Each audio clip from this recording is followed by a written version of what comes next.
The Life of Roronoa Zoro, One Piece.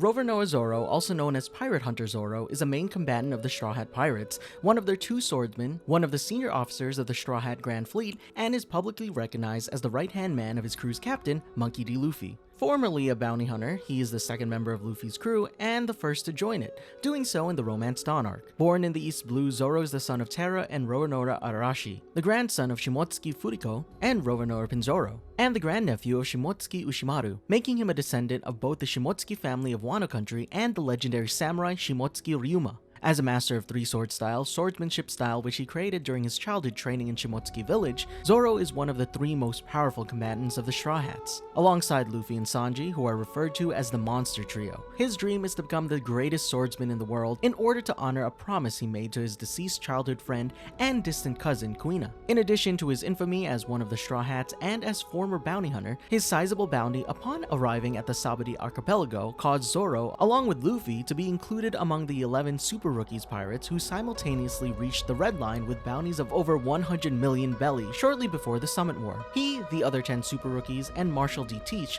would go on to be referred to as the Worst Generation. Welcome to the Amagi. In today's video, we're going over the life of Roronoa Zoro. Before we begin, we publish a new video every day, so be sure to subscribe to our channel and ring the bell to get notified about our latest videos. Background: Zoro was born 21 years ago in the East Blue to Terra and Roronoa Arashi, a descendant of the Shimotsuki family. By the time Zoro was 8 years old, his father had already been killed in a battle against pirates threatening Shimotsuki Village, and his mother had died of illness, leaving Zoro orphaned. At the village's dojo, he trained to be a swordsman. Even as a child, Zoro was strong enough to defeat most adults, but he couldn't defeat Kuina, the daughter of the dojo's master, Koshiro. During a training session, Zoro met and talked with Kuina's grandfather, Shimotsuki Kozaburo, who gifted him a pair of swords to aid in his practice. The following year, while both Zoro and Kuina were training, the revolutionary army stopped by their dojo. At some point, Zoro came to Koshiro asking if it was true if swordsmen could cut through anything, and even steel, to which Koshiro confirmed. He then demonstrated to Zoro a piece of paper that he cut without it splitting, confusing Zoro. Koshiro then explained to Zoro that part of swordsmanship lies within a sword understanding the will of what the swordsman wishes to protect, and what and when he wishes to cut, further telling Zoro that a sword that cuts and injures anything it touches isn't a real sword. Zoro then told his sensei he would strive to become a swordsman that could cut through anything, making Koshiro question if he was listening at all. After Zoro and Kuina's 2000th fight and Kuina's 2000th victory, Zoro, now 10 years old, questioned why he still couldn't win against her, to which Koshiro suggested it could be due to their age difference, to which Zoro denies as he was able to defeat adults. At night, he challenged her in private to one more match, with real swords. Although he had improved tremendously since their first match, he still lost and cried with frustration, telling Kuina about his dream of becoming the world's greatest swordsman. Hearing this, Kuina confided in Zoro, telling him that she shared the same dream but knew she could never attain it. Her father had told her that girls could never be true sword masters, and that her fighting potential would decrease as her body matured. Zoro, annoyed by her defeatist attitude in spite of repeatedly winning against him, told her that one day he would beat her because he was more skilled, not because she was a girl. The two made a promise that either of them had to become the world's best swordsman. The next day, Kuina suffered a fatal fall down the stairs of her dojo, much to Zoro's anger and disappointment. Couldn't be me. How do you fall like that? Anyway, realizing she would never have a chance to fulfill her dream, Zoro took it upon himself, asking Koshiro for her sword, Wado Ichimonji, and began working to develop his signature three-sword style, holding his two swords in each hand and Kuina's clenched between his teeth. Search for the world's best. Eventually, Zoro learned of Dracul Hawkeye Mihawk, who currently holds the title of the greatest swordsman in the world. He set off to sea, searching for him in order to challenge him to a duel. However, he lost his way and couldn't find his way back home. In order to survive on his own, he took on bounties to pay for living expenses. He quickly built a famous reputation for himself as a pirate hunter in the East Blue, and even in the Grand Line as Baroque works had heard about him. He was even considered the greatest swordsman of East Blue. During that time, he met two bounty hunters, Johnny and Yosaku. Because of his reputation as a bounty hunter, Zoro was offered a position as a numbered agent within Baroque Works. He replied that he would accept only if he became the leader of the organization, which they refused. He then killed Mr. Seven, the agent who offered him the position, in self-defense. East Blue Saga Romance Dawn Arc. During his journey, Zoro arrived in Shellstown, where Helmeppo, the spoiled son of the corrupted marine captain Axe-Hand Morgan, released his pet wolf in town. It attempted to attack a girl named Rika, but Zoro saved her by killing it, Based on Rika's story, it's presumed that Helmeppo told Zoro to agree to be tied to a pole for a month to gain amnesty, which would preserve his reputation in the Marine's eyes. On the 9th day of Zoro's restraint, Koby and Monkey D. Luffy arrived in town with the intentions of Koby joining the Marines and Luffy inviting Zoro to be his first crew member. They eventually arrived where Zoro was being held in time to witness Rika trying to feed him some rice balls, which Zoro refused, most likely to avoid the girl being caught, as there was a sign forbidding anyone to aid Zoro. The food ended up being stomped badly by Helmeppo because it was sweet, while rice balls are supposed to be salty. After they left, Luffy asked Zoro to join him, but he flatly refused to become a pirate. He then asked Luffy to feed him the dirtiest rice balls, as well as telling Rika that the food was delicious, revealing his kindness. Later in town, Rika explained to Luffy and Koby the reason for Zoro's capture, which only reinforced Luffy's decision to have him as his crewman. When Helmeppo stated that he would execute Zoro in 3 days' time, Luffy angrily punched him for breaking his promise, which sent Helmeppo scurrying to his father seeking revenge. With the assumption that Zoro would join his crew if he got Zoro his swords back, Luffy went to the Marine base. Luffy caught Morgan's wrath by crushing his newly built statue and forced Helmeppo to show him where Zoro's swords were. Meanwhile, Koby explains the situation to Zoro while trying to untie him. Luffy came back just in time to save them from a firing squad. Refusing to die, Zoro accepted Luffy's invitation and revealed his unique fighting style. He also revealed his dream of becoming the best swordsman in the world, which Luffy supported, believing that the Pirate King should have the best in his crew. Luffy then proceeded to fight with Morgan. However, when Helmeppo threatened to kill Koby, Luffy knocked him out while Zoro defeated the captain. The Marines, seeing their tyrant leader finally freed, rejoiced and allowed Luffy and Zoro to go free. However, since they were pirates, the Marines asked them to leave the island but promised not to report them to headquarters. As they were leaving, Officer Ripper asked about Koby's past. To help Koby hide it, Luffy provoked him into starting a brief fight between them. Zoro stopped the fight before it could get too serious, but it was enough for Koby to muster up the courage to ask Ripper if he could join the Marines, for which Ripper granted permission. Upon leaving, Luffy and Zoro were saluted by Koby and the Marines for their efforts. Luffy and Zoro then sailed onto their next destination. East Blue Saga, Orangetown Arc. After leaving the Marine base, Zoro and Luffy realized that they had no knowledge on navigation and began searching for a navigator. Luffy then managed to get his head stuck in a beak of a giant bird, leaving Zoro to paddle after him. Zoro came across 3 pirates adrift at sea and told them to get on quickly because he wasn't stopping. The 3 were revealed to be pirates working for Buggy the Clown and planned to rob or kill Zoro. Once they discovered Zoro's identity, they began rowing for him, though the commotion caused Zoro to lose track of Luffy's location. In Orangetown, Luffy managed to get tricked by Nami, tied up, and put into a cage with a cannon aimed at him. Zoro showed up just in time to save Luffy and Nami from Buggy's crew. Zoro appeared to slice Buggy into several pieces. However, Buggy is revealed to be immune to blades due to his Devil Fruit powers.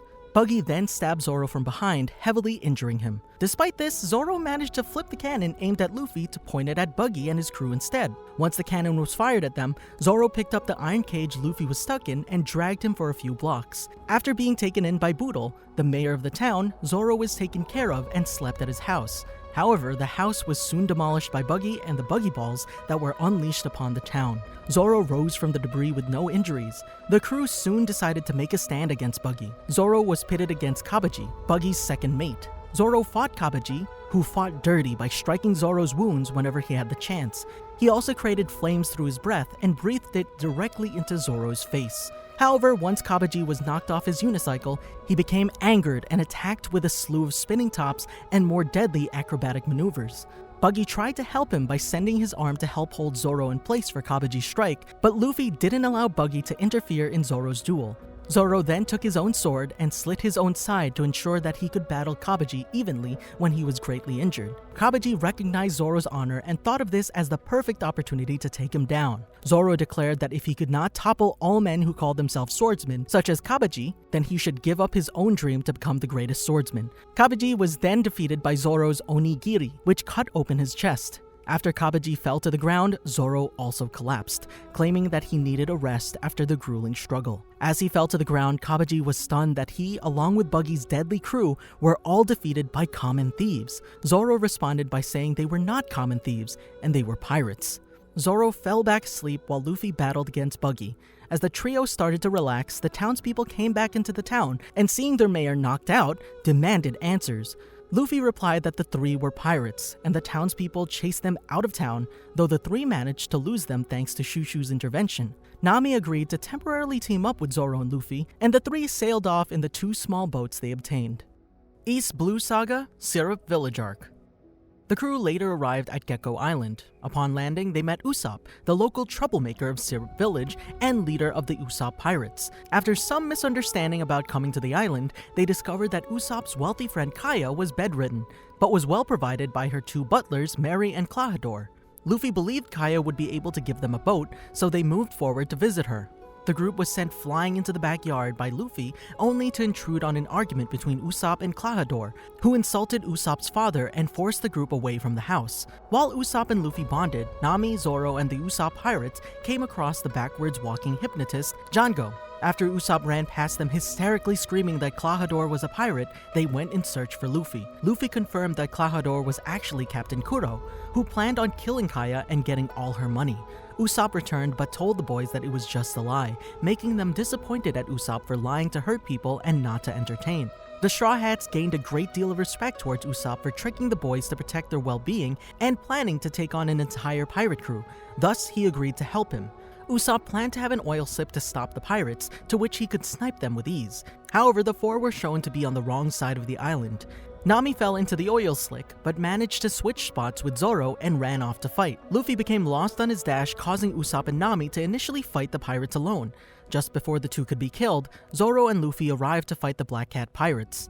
Django hypnotized the crew to increase their strength but accidentally hypnotized Luffy, and Django was forced to hypnotize Luffy to sleep again, but accidentally caused the crew to be knocked out by the ship's stem post, which Luffy was holding onto when he fell asleep. Meanwhile, Django summoned the Nyaban brothers, Buchi and Cham, who started a fight against Zoro. Disarmed of all but 1 sword, Zoro must fight an uphill battle against the teamwork of Buchi and Cham. Zoro exclaimed it was difficult to defeat them without all 3 of his swords. Zoro prevented Usopp from helping him by taking a hit from his lead star to keep him from getting dragged into the fight. Kuro then appeared, disgusted by how the Black Hat pirates were getting beaten by children, and gave the Nyaban brothers 5 minutes before he kills everyone. Zoro was helped by Nami, who was able to recover Zoro's swords and kick them back up to him, allowing Zoro to fight the Nyaban brothers, but Buchi got back up and was in turn hypnotized by Django, who injured Zoro faster. Nami then ran to wake Luffy up, and Django tried to stop her with his chakram. But at the last second, Nami stepped on Luffy's face. Luffy got up in time to stop the chakram with his rubbery body.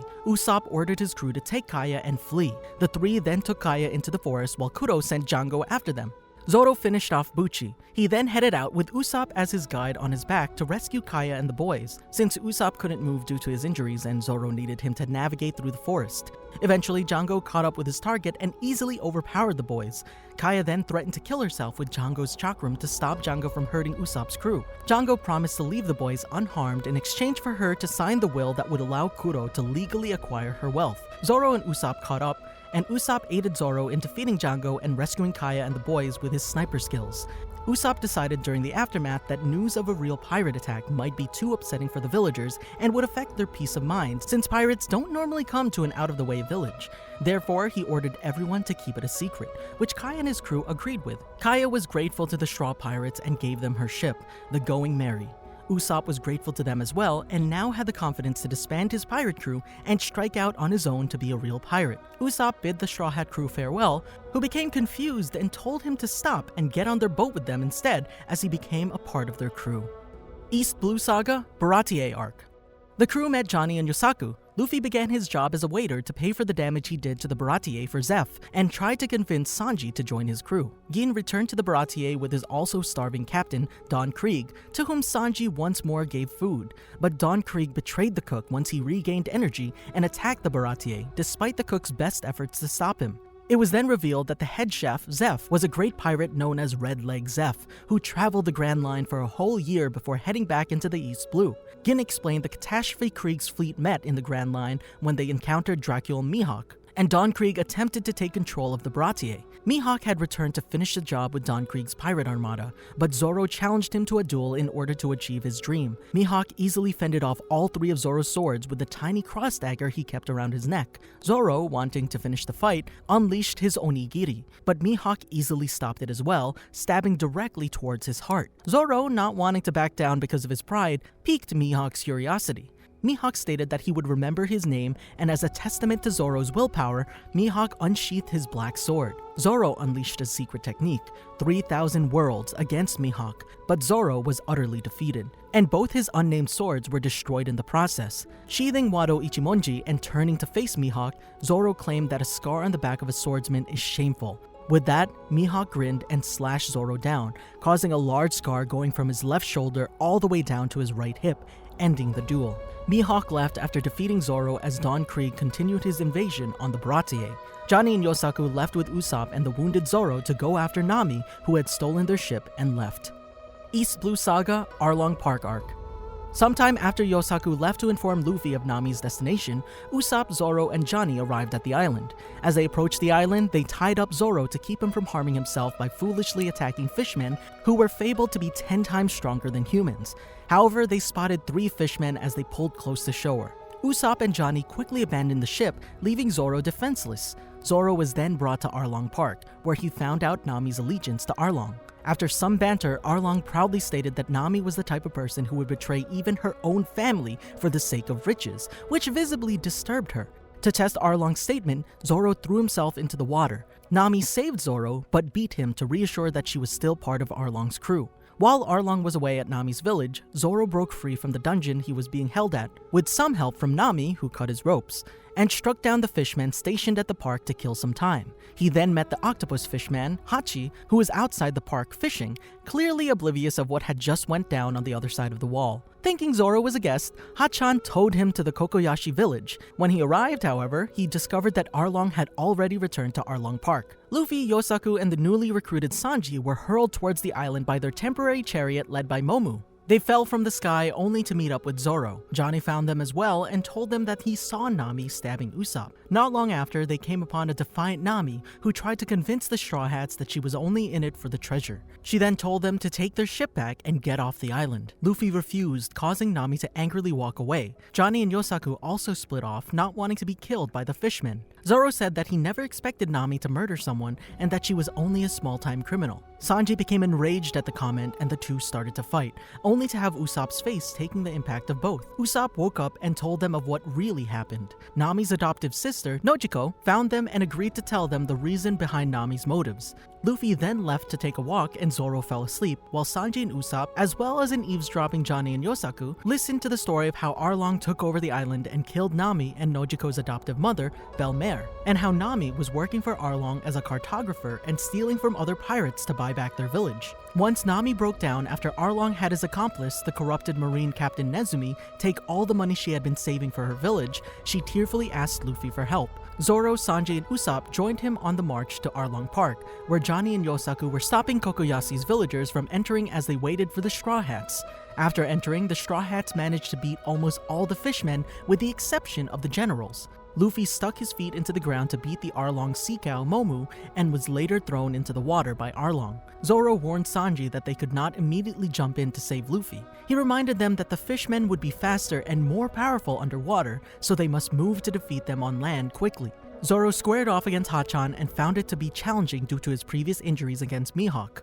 When Sanji attempted to defend Zoro, Sanji was knocked away by Kurobi and was too distracted with his battle to help Zoro. Despite his wound and fever, Zoro borrowed Johnny and Yosaku's swords and managed to win against Hachan's sick sword style, breaking his swords and defeating him. Sanji defeated Kurobi, and Usopp defeated Chu outside of Arlong Park. After Sanji assured Zoro that Luffy was alive, he and Sanji then fought against Arlong, but were both defeated and agreed that only Luffy could win. While Zoro kept Arlong distracted and with minor interference from Hachan, Sanji drove back into the water and freed Luffy's body. On land, Arlong ripped the bandages off of Zoro's chest, injuring him even more and shocking everybody. Luffy then rose from the water with help from Genzo, Nojiko, and Sanji, and traded places with Zoro by tossing him high into the air. He fell into the sea and fell asleep after pulling himself out of it. When Luffy destroyed Arlong Park and defeated Arlong, Zoro woke up just in time to beat Nezumi, who came to take the credit for defeating Arlong. Nami made Nezumi return all the money and help fix up the island. Humiliated, Nezumi left and reported the incident to the Marines' main base, ensuring that Luffy would receive a high bounty. Back in Kokoyashi Village, Dr. Nako tended to the wounds of Zoro, Luffy, Yosaku, and Johnny. To celebrate their freedom, the entire island threw a big party. When the party was finally over, Nami rejoined the crew and the Straw Hats sailed towards their next adventure. East Blue Saga, Logtown Arc. Having defeated Buggy, Krieg, and Arlong, the Marines issued Luffy his first bounty. Luffy, Usopp, and Sanji started to discuss Luffy's wanted poster. Meanwhile, Zoro pointed out an island he had spotted. Nami explained about the island's major city, Logtown, the city of the beginning and the end, where the Pirate King Gold Roger was born and executed. Arriving at Logtown, Zoro stated that he wanted to buy something, so he asked Nami for some money. While walking down the street, Zoro witnessed Tashigi, a marine swordswoman who looked exactly like Kuina, beating some pirates. Upon entering the weapon shop, Zoro looked for 2 swords. The owner of the shop, Ippon Matsu, tried to trick Zoro into selling his beloved sword for far less than its value, but Tashigi rushed into the shop and accidentally ruined the owner's ploy. Tashigi pointed out a cursed sword named Sandai Kitetsu to Zoro. Ippon Matsu told them about Kitetsu's curse line, which interested Zoro, who then decided to buy the sword and test his luck against the sword's curse. He threw the sword up and held out his arm, but the sword encircled around Zoro's arm and left him uncut. After witnessing Zoro's caliber, the owner gave Yubashiri to Zoro for free, saying that he passed his dream to him. After leaving the shop, Zoro reunited with the crew except Luffy, who was in trouble. Zoro and Sanji rushed to the execution place and started to fight off Buggy's crew, hoping to save Luffy, but the latter was saved by lightning that struck the platform. Zoro, Luffy, and Sanji fled from the execution site to reach the Going Merry,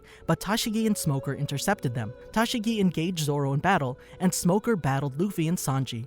Zoro defeated Tashigi and Dragon saved Luffy from Smoker. Finally, the Straw Hats reached their ship and left Logtown. Following this, the Straw Hats made promises about their dreams and set sail to the Grand Line. Alabasta Saga, Reverse Mountain Arc.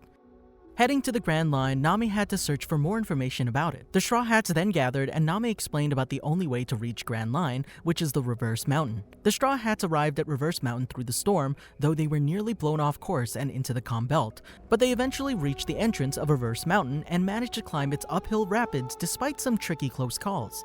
As they came down, they heard a noise and noticed something was blocking their path. They identified the obstacle as a huge whale, which was threatening to crush the Going Merry. Luffy managed to keep the ship from crashing into it, but seeing the bow broken off enraged Luffy and he attacked the whale. The whale swallowed the Going Merry and the crew, except for Luffy, who managed to escape onto the whale's back. Inside, the Straw Hats suddenly found themselves in what looked like an outside setting with a house in the middle of the water where they met an old man named Crocus. Sanji tried to get information from Crocus, who took long periods of time to reply, causing Sanji and Zoro great comical frustration. Eventually, Luffy reunited with the Straw Hats and it was revealed that the strange setting is in fact the whale's stomach. Crocus revealed that the whale's name is Laboon and that he often cried, trying to run into the mountain in order to break it because of a promise made 50 years ago, and that 2 mysterious people named Mr. Nine and Miss Wednesday were there just to kill the whale to feed the people in their town, but they were later knocked out by Luffy.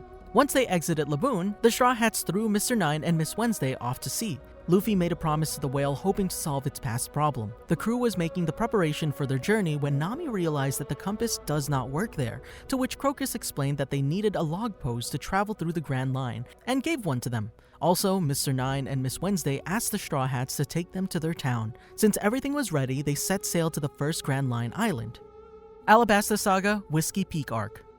As the crew was sailing in the Grand Line, they were forced to deal with rapid weather changes. Usopp attempted to wake Zoro, who was sleeping, but to no avail, and Zoro continued sleeping even as it began to snow on him. Eventually, after the weather calmed down and the rest of the crew was left unable to move from exhaustion, Zoro woke up and, noticing the others lying around the ship, claimed they were being too lazy despite the good weather. Upon noticing Miss Wednesday and Mr. Nine aboard the ship, Zoro confronted them and claimed their names sounded familiar, only to be interrupted when Nami hit him for sleeping while they were hard at work. When the Straw Hats saw Whiskey Peak was nearby, Luffy said they should go there even though it might take some time for the log post to record, prompting Zoro to agree with him. Later, Zoro stood by as the crew was greeted by the townspeople. That night, the townspeople threw a party for the Straw Hats, and Zoro managed to outdrink several people before seemingly passing out at the 13th person. However, he later confronted the Baroque Works agents planning to capture the Straw Hats, where he claimed that a true swordsman never lets himself be controlled by alcohol. Zoro noted that Whiskey Peak was nothing more than a den of bounty hunters who took advantage of inexperienced pirates entering the Grand Line before addressing the 100 bounty hunters assembled before him as Baroque Works. When a shocked Mr. Nine wondered how he knew the name of their organization, Zoro revealed that a member of Baroque Works once tried to recruit him, though he refused before detailing the secrecy enforced by the members. Deciding that Zoro must be eliminated for knowing this, Mr. 8 ordered the bounty hunters to attack him, but Zoro managed to move into the crowd of bounty hunters before they could could notice him. After causing several of the bounty hunters to accidentally shoot each other, Zoro moved to Mr. 8, causing the remaining bounty hunters to focus fire on him. Zoro moved away when Mr. 8 blasted the bounty hunters away with Igarappa and noted he would have to avoid that shotgun attack. Zoro noted it was a good chance to test out his new swords before rolling inside a house to avoid gunfire from a bounty hunter above him. Defending himself from several more bounty hunters with a table, Zoro decided to test out Yubashiri before cutting down the bounty hunters in a single rush. Zoro noted Yubashiri was a very light and fine blade before climbing up a ladder to avoid more bounty hunters, only to be confronted by 4 men on top of the building. After dodging a cannonball, Zoro cut a barrel of alcohol thrown by Miss Monday into forts, which hit the 4 bounty hunters behind him, before noticing another bounty hunter attacking him with a stone axe and countering him with Sandai Kitetsu. Upon noticing that his sword cut through the stone axe, Zoro cut down the bounty hunter while noting that Sendai Kitetsu was going to be a problem child if it was going to cut things he did not wish to cut, before nearly attacking a young boy armed with a knife. When a nun attempted to trick and blind him, Zoro knocked her and the boy out with the back of his sword while telling them to try a more gullible man next time. Upon being pursued by more bounty hunters up a ladder, Zoro pushed the ladder off the side of the building before using it as a stepping stone to reach the next building, where he cut down the bounty hunters present with Takanami. Hearing a cry, Zoro cut a circle in the roof he was standing on before walking away as several female bounty hunters pounced on it and fell through the roof. Though he was seemingly caught off guard and defeated by Miss Monday, Zoro managed to knock her out by clutching her head with his hand before asking the remaining Baroque Works agent if they were ready to continue. Zoro rolled backward to avoid Mr. 8's Igarappa, prompting the other agents to begin pursuing him as well. As Zoro expressed confusion at Miss Wednesday and Karu's antics, Mr. 9 began attacking him with his steel bats, but Zoro easily intimidated him by repeatedly jabbing at him with Sandai Kitetsu. After Mr. 9 accidentally fell off the building they were fighting on, Zoro was confronted by Miss Wednesday, who made him dizzy with the Miwagi no Memai dance before attempting to finish him off. However, Karu went the wrong way and fell off the building as well, along with Miss Wednesday, leaving Zoro to state he felt embarrassed fighting these people. When Mr. 8 attacked him once more, Zoro cut a hole in the roof to escape and moved to an alleyway where he wondered how he was going to get past Mr. 8's shotgun. He was interrupted when Mr. 9 reappeared and bound his arm with the iron wire in one of his bats. As Zoro noticed Miss Wednesday had taken a sleeping Luffy hostage as well, Mr. 8 opened fire on him with Igarapapa, prompting Zoro to pull back in order to avoid the bullets before slamming Mr. 9 into a nearby building and then into Miss Wednesday and Karu, who were sent flying away. With his left arm freed, Zoro used Luffy's stomach to propel himself towards Mr. 8 before cutting him down as well, and noting he was finally done. After pushing the unconscious Mr. 8 and Miss Monday off the building, Zoro sat down to drink and noted it was a quiet night once more before hearing something in the distance. When Mr. 5 and Miss Valentine confronted the defeated agents, Zoro noticed Luffy was out in the open and soon dragged him out of the way while telling the agents to continue fighting amongst themselves. Upon witnessing Mr. 5's nose fancy cannon defeating Mr. 5, a shocked Zoro commented on its power before being interrupted by Igaram, who begged him to protect Nefertari Vivi from Mr. 5 and Miss Valentine in his stead. After Nami arrived, she successfully negotiated a contract with Igaram to save Vivi and deliver her to Alabasta in exchange for 1 billion berry. She ordered Zoro to go rescue Vivi, prompting Zoro to express outrage at her trying to use him for her schemes. Zoro and Nami bickered over why Zoro should or should not fight, but eventually Nami used the fact that Zoro still owed her money from when he bought his swords in Logtown to force Zoro to fight in order to pay off the debt, prompting Zoro to angrily tell her that she would not have a peaceful death as he walked away. Soon after, when Mr. 5 attacks Vivi with Nose Fancy Cannon, Zoro appeared and cut the booger in half before complaining about how he had to do something so ridiculous. When Vivi, believing he was still after her life, attempted to attack her, Zoro grabbed her arm and revealed he had come to save her. As Zoro prepared to fight Mr. 5 and Miss Valentine, he was confronted by Luffy, who proclaimed he could never forgive Zoro for what he had done. When Luffy accused him of having cut up the friendly town people who gave him food to eat, a stunned Zoro acknowledged that he had cut them up before attempting to explain the situation to Luffy, who attacked him before Zoro could finish. After Luffy punched and kicked through several walls, Zoro realized he was serious about killing him and tried to get him to calm down by kicking him, which resulted in Luffy slamming into Mr. 5 and Miss Valentine and crashing into a building. When Miss Valentine began preparing to attack Zoro, Vivi tried to warn him, but Zoro claimed he didn't have time to listen to either of them as Luffy emerged from the building with the defeated Mr. 5. Zoro told Luffy that all the townspeople were actually bounty hunters, and thus their enemies, but Luffy refused to believe him on the grounds that no enemies would feed them. Casually avoiding Miss Valentine's 10,000 kilo press, Zoro realized Luffy wasn't going to listen to him, and resolved to fight him to the death. Zoro used onigiri to match Luffy's Gomu Gomu no Bazooka, and stated that this was a good chance to see whose fighting style was stronger.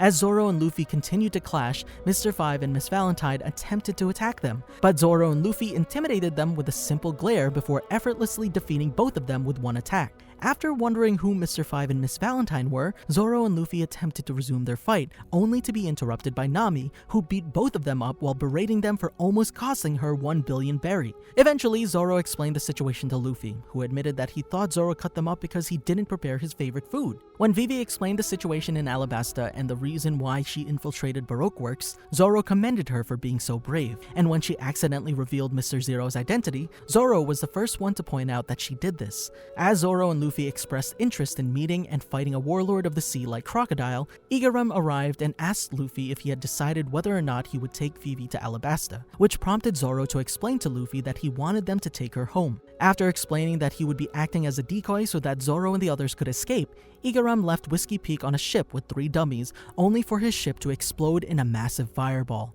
to the shock of Zoro and the others.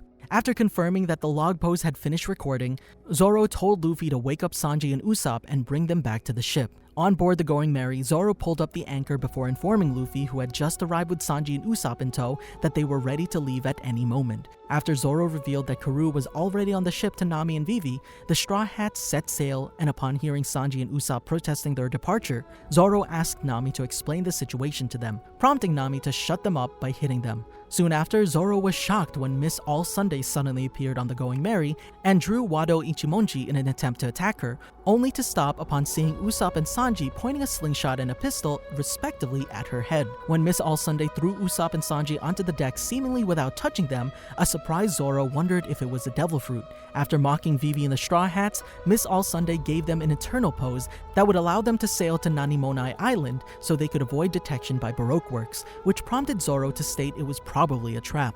After Luffy destroyed the Eternal Pose and Miss All Sunday departed, Zoro noted that they had someone just as incomprehensible as she was on their crew. Soon after, Zoro was confused when Luffy mentioned it snowing on board the ship in the middle of the ocean. Alabasta Saga, Little Garden Arc. Zoro and crew sat ashore on Little Garden, a prehistoric island inhabited by dinosaurs and giants. Zoro, ordered by Sanji to gather some food, has challenged him to a competition on who would be the one to bring the largest piece of meat. Little do the Straw Hats suspect that officer agents of Baroque Works were on their tail. Having subdued the giants, Baroque Works made their move. Mr. 3 introduced Zoro, Nami, Vivi, and Brogy to the slow torture of becoming living statues of wax. Agreeing with Brogy that the only way to die was to go all out honorably, Zoro attempted to cut his feet off, but Luffy arrived on the scene, so Zoro left the rest to him. Luffy attempted to rescue his friends, but it only accelerated the deadly waxing process, prompting Zoro to strike an honorable pose should he die. To make matters worse, Miss Golden Week interfered and revealed her own terrifying ability. With Karoo's help, Usopp and Luffy rescued Zoro, Vivi, and Nami. The newly liberated crew took on Mr. 5 and Miss Valentine. While Luffy and Karoo pursued Mr. 3 and Miss Golden Week into the forest, Zoro was able to save Usopp from Mr. 5. The crew then left Little Garden while being propelled through the Island Eater, and they then set sail for Alabasta. Alabasta Saga, Drum Island Arc. Nami grew sick while they were out at sea. Zoro took over as a temporary navigator and performed daily training exercises again while looking for a doctor. Nami overexerted herself to help Zoro steer clear of a cyclone, and the crew headed towards a nearby island. The crew soon met the pirate Wapol, who attacked them but only made Luffy send him flying. They arrived at last to an island only to find out that they were not welcome. The Straw Hat crew managed to gain the trust of the people that attacked them and were taken to the village. Zoro and Karoo stayed behind to guard the ship. Zoro decided to train in the icy cold waters since his injuries from Little Garden had healed. A shirtless Zoro was later found buried in snow by Vivi and Usopp after an avalanche. He told them he was training and was unable to escape. They headed back to town together and found they had returned to Bighorn. Zoro helped out the locals by attacking the king's army in order to save Dalton. Zoro obtained one of their warm coats in the process to warm himself back up. The villagers, along with Zoro, Vivi, and Usopp, started their ascent to the castle. They climbed a ropeway and arrived just after Luffy defeated Wapol. After finally being convinced to join the Straw Hat crew, Chopper announced his intentions to Dr. Kureha, who didn't take it too well. After escaping from the castle, she had decided to give the whole Straw Hat crew a farewell gift and use Helulik's dust to create pink cherry blossom like snow. On the way out of the island, the crew discovered Karoo frozen in the water and rescued him. Chopper translated that Karoo jumped in the water to save Zoro when he saw him disappear, causing an angry Nami to hit Zoro on the head because he was at fault for this mishap. Alabasta Saga, Alabasta Arc. The crew was starving for food and was trying to fish. Vivi saw a shocking sight, to which Nami explained it was just steam coming from an underwater volcano. While fishing, they met Mr. 2, Bon Kure, who showed off his devil fruit power. Later, after Mr. 2 left the ship, they saw a sea cat. They tried to capture it, but Vivi stopped them because it was sacred. Upon learning Mr. 2's abilities, they planned to make an X mark on their right arm to know their true identity. When the crew landed in Nanohana, they encountered Smoker and Tashigi. A powerful pirate named Portgas the Ace appeared, and it was revealed to be Luffy's older brother. Ace fought Smoker while the Straw Hats ran for their ship. Luffy reunited with his brother, and together they took down agents of Baroque Works. Ace departed from the crew and left Luffy with a piece of paper. The crew found out that the rebel army had moved out of Yuba and headed to Katoria, and that the rebel leader Koza was determined to attack. The crew traveled to the city of Rain Base to take down Crocodile and Baroque Works, but ran afoul of Smoker and Tashigi. Zoro, Luffy, Nami, Usopp, and Smoker were trapped by Crocodile. Chopper distracted Crocodile while Sanji freed the rest of the crew, but found themselves trapped yet again. After escaping from rain dinners by swimming underwater with Zoro carrying Smoker, Zoro admitted to Smoker that while he did save his life, he only did it because Luffy ordered him to, due to Smoker's inability to swim because of his devil fruit powers. The crew and Vivi then crossed the desert to Alabarna, where the final battle would eventually take place, though Luffy remained behind to fend off Crocodile. The crew, excluding Luffy, proceeded to Alabarna. As they reached the destination, they split up to distract the Baroque Works agents to engage them in separate battles. While Miss Doublefinger's fight with Nami was challenging, Zoro was having an even more difficult time fighting Mr. 1, a man who can change his entire body into steel, something that Zoro could not cut. As Zoro neared death, he heard the breath of all things. He then proceeded to defeat Mr. 1, finally learning how to cut steel. After their battle, the other Straw Hats hurried to locate the bomb before it went off. Vivi found the bomb and called the Straw Hats together. The bomb was inside of the clock tower, but the Mr. 7 pair of Baroque Works agents were there to protect it.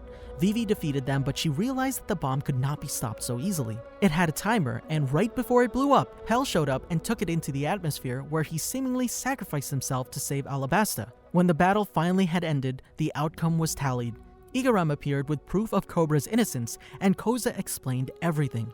When Luffy awakened from his battle with Crocodile, a magnificent banquet was thrown for the pirates, and the Straw Hats were then invited to enjoy the hot spring steam room inside the palace. It was later revealed that Zoro gained a bounty of 60 million berry. The day for Vivi's speech had come, and so had her decision to not continue traveling with the Straw Hats. Meanwhile, Bon Kure and his crew attempted to protect the Straw Hats from Hina. When Vivi arrived at their location to say farewell, the entire Straw Hats showed off their X marks to symbolize their friendship with Vivi. The Marines failed again to catch the Straw Hats. After escaping from the Marines, Nico Robin, or otherwise known as Miss All Sunday, appeared from inside of the Straw Hat ship and managed to persuade the crew to let her join, although Zoro was the only one to remain suspicious of her intentions. Sky Island Saga, Jaya Arc. Nami's log pose began to point to the sky. After that, a 200-year-old galleon fell from the sky, leading the crew to explore it and discover a map of an island named Skypia. They competed with the monkey-like Masira's salvage crew while they searched for more clues on how to get there. The Straw Hats then decided to go to Jaya Island to look for information on Skypia. Jaya's main town was full of famous pirates that were constantly brawling with each other. Luffy and Zoro had a run-in with a pirate known as Bellamy the Hyena, who ridiculed their dreams and beat them up. On Luffy's behest, Zoro did not fight back. Luffy, Zoro, and Nami also met the man who was later revealed to be Blackbeard. They left Mocktown and got into a fight with Masira's brother, Shoujo, another salvage monkey. The Straw Hats met up with Mont Blanc Cricket on another part of Jaya. Cricket is a descendant of Mont Blanc Noland, an infamous liar who told of a gold city on Jaya, and Cricket was exiled for looking for artifacts of the gold city. He was actually the only person who knew how to get to Skypia. Cricket explained how the Straw Hats could ride a dangerous vertical current called the Knock-Up Stream to get to Skypia. However, they first had to catch a southbird to point them toward the point where the stream would erupt from the ocean. While the Straw Hats were looking for a southbird, Bellamy and his crew attacked Cricket's house and stole the gold artifacts he had collected over the years from his salvage work. When the Straw Hats returned and saw what happened, Luffy decided to take a side trip back to Mocktown to return Cricket's artifacts. Bellamy got his comeuppance in the form of Luffy's fist after speaking badly of Cricket. Upon Luffy's return, the Going Merry had been refitted by Masira and Shoujo to be more flight capable. Before the Straw Hats caught a ride in the knock-up stream towards Skypiea, Blackbeard and his crew arrived and Zoro learned of his bounty as well as Luffy's new bounty. Zoro was pleased to hear he became a wanted pirate worth a large amount. Blackbeard came to capture them only to miss them before their ascent. The Straw Hats then arrived in an ocean above the clouds. Sky Island Saga Skypiea Arc. As the Straw Hats admired the beautiful cloud ocean, they sailed on and soon came to a gate. The Watcher at first demanded they pay a fee, and then told them they may go even when Nami apologetically stated they had no money. When the crew arrived on a beach in the clouds, they encountered a Skypiean and her father. The Straw Hats started talking to her, particularly about the versatile Skypiean dials. The Skypiea police, the White Berets, suddenly turned up. They told the Straw Hats that they were illegal trespassers and had to pay 10 times the entrance fee immediately. It turned out to be 70 million berry, far too high to pay. The crew was then sentenced to a form of death penalty.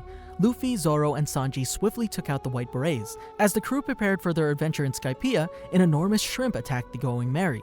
The Skypiean man explained to Usopp, Sanji, and Luffy that the others on the Going Merry would be taken to the sacrificial altar. The three decided to rescue their friends despite the man warning them about Gold Enel living in a place they were headed. While Luffy, Sanji, and Usopp looked for the others on the Going Merry, Zoro killed a vicious fish shortly before it could take them to the altar. Zoro, Nami, and Robin sat off into the forest. Zoro brushed off Chopper's objections by stating he doesn't even believe in God. After a while, the entire crew was reunited at the Going Merry, and Zoro used his swords to help Sanji prepare food. The next day, the Straw Hats decided to split into two teams. The second team, consisting of Zoro, Chopper, Luffy, and Robin, encountered an enormous snake and were all separated after it attacked. Zoro soon encountered a Shandia warrior named Braham, who attacked them. Braham used powerful dials and pistols to attack. Though Zoro was caught off guard at first, he managed to defeat Braham by using his powerful 36-pound cannon. As Zoro was enjoying his lunch, he winded up being carried away by a southbird. The bird soon dropped Zoro right in the middle of a confrontation between Ohm, the Knight of the Sky, and Wiper. Zoro fought Ohm, who was revealed to be a great swordsman using a blade with a dial placed inside the hilt. The blade's shape changed to block Zoro's attacks and was strong enough to even stop his 36-pound cannon.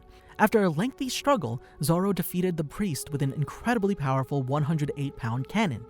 Enel then struck the ground using his lightning and caused Zoro to fall to the ruins where Enel, Wiper, Gonfal, Nami, and Robin were. Upon almost successfully predicting the 5 survivors, including himself, Enel offered Zoro, Robin, Gonfal, and Wiper to join him, provided that Nami was to be eliminated.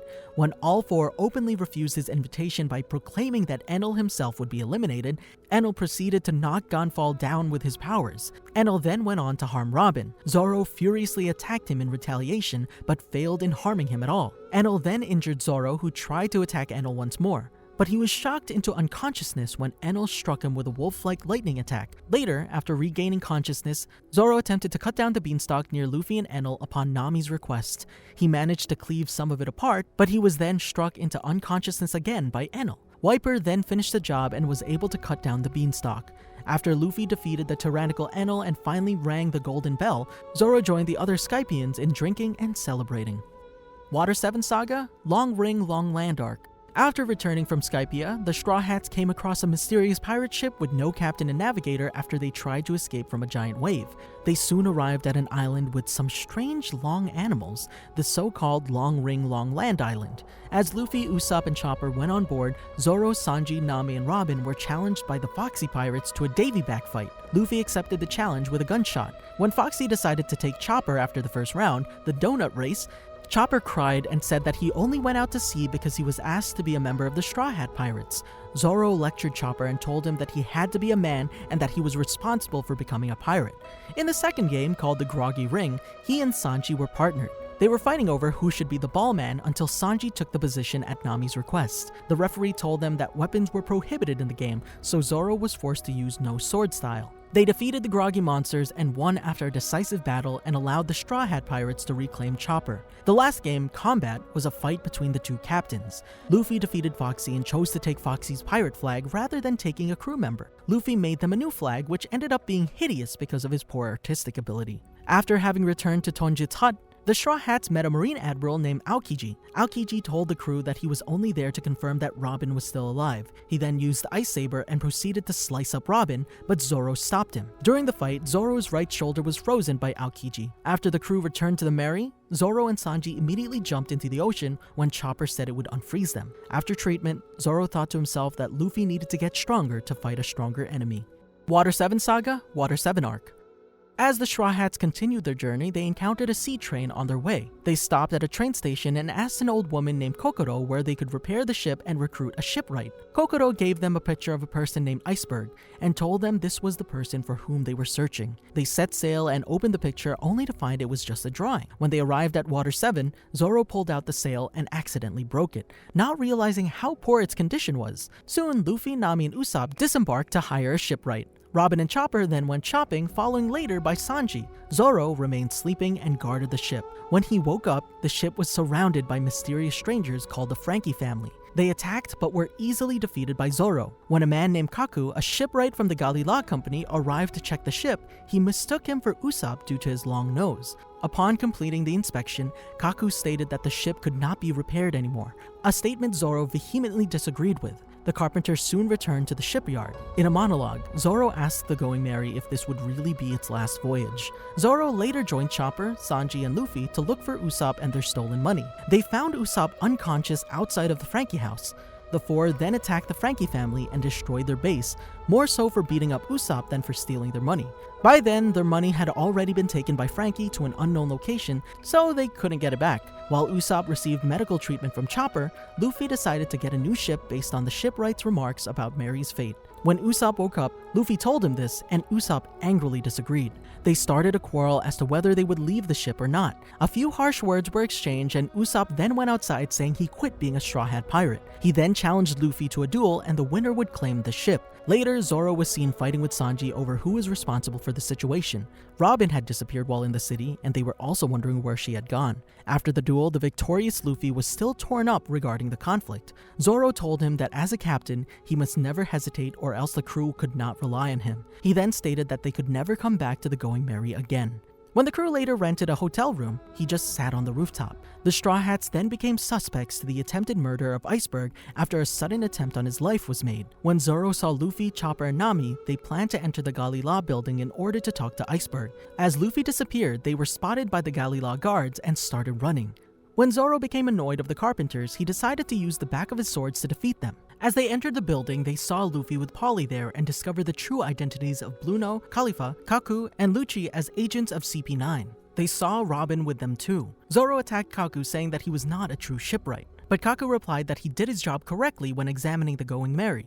Afterwards, Zoro was quickly sent flying by Lucci in leopard form and ended up landing into a chimney of another building. Zoro remained stuck there for a while, neither able to move nor reach his swords. He was later helped by Chopper, who had been looking frantically for him and Luffy due to the Aqua Laguna about to strike. Chopper gave Zoro Kitetsu and he destroyed the chimney.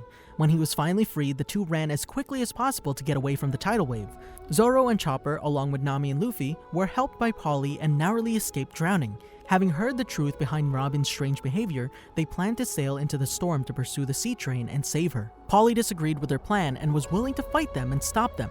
Kokoro then informed them that she'd show them another sea train and introduce the Rocket Man.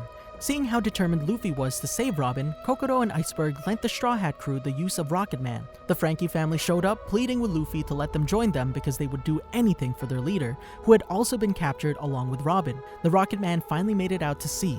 As the train connected with the tracks, Luffy had to rescue Chimney before she was thrown off by the wind.